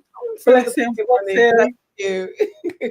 We had Joe join in and give us £10 as well. Thank you so much. And then Ashes to Ashes came back again and blessed us with $9.99 again. Thank you. So get back to the tea. Kim Ola, she became a member as well. Bless you, Kim. Thank you so much for that. C came back and gave us another £5. Thank you. Dammy J joined in and gave us £5 as well. And does her job. She's moderating and giving nice warnings. Warnings, helping does her job as well. Africa Analyze gave us £5 as well. From the motherland. Sistrin has been a member for 11 months. Sistrin was one of the first members with us as well. And we love you. We love you so much. Gertrude blessed us with $10. Thank you. Thank you so much, Gertrude. Andrew blessed us with €5. And some knowledge. Thank you very much. Yes. Thank you, guys. Genuinely, I literally was just not a throwaway comment, because obviously we really would love the donations because it helps the cause. But you surprised the hearts. I literally, tears in my eyes, emotional joy in my heart, smile on our faces. Thank you so much. We really, really 26 of you gave us something. That is amazing. That it truly means a lot. This is a super Sunday. We have never had a Sunday like this before. Never. It's been so good. Thank you. Really, genuinely appreciate you. We love doing this with you guys. And it's, do you know what? As much as it's like teaching you guys, we're learning too, because it's getting us to focus about what's going on, understanding the world, and having your commentary also feeds opinion, helps us be more knowledgeable. That's what we're all about, trying to share the knowledge, because it's crazy out there, and there is too much news and nonsense to sift through. So we're trying to help you. Do you know what I mean? Thank you. And thank you to who? Thank you from Boston. Bless you guys. Thanks so much, man. We'll be back next week, and Farah will be with us next week. And we got to get it in because she's going away soon, and she won't be bothering with us and our noise. I'm going away soon, yes. Thank you. Oh, and Christian Jane, yes. Christian Jane, when you get to London, you need to holler at us. We will do something. We will definitely meet up with you. Tell us when you're here. Don't just come to London and pass through. Let us know if you're coming. Let us know that you're here. Yeah, we will link you, as they say. Kids. Okay. All right. Yep. As in Stephen A says, enjoy your week, everybody. Take care.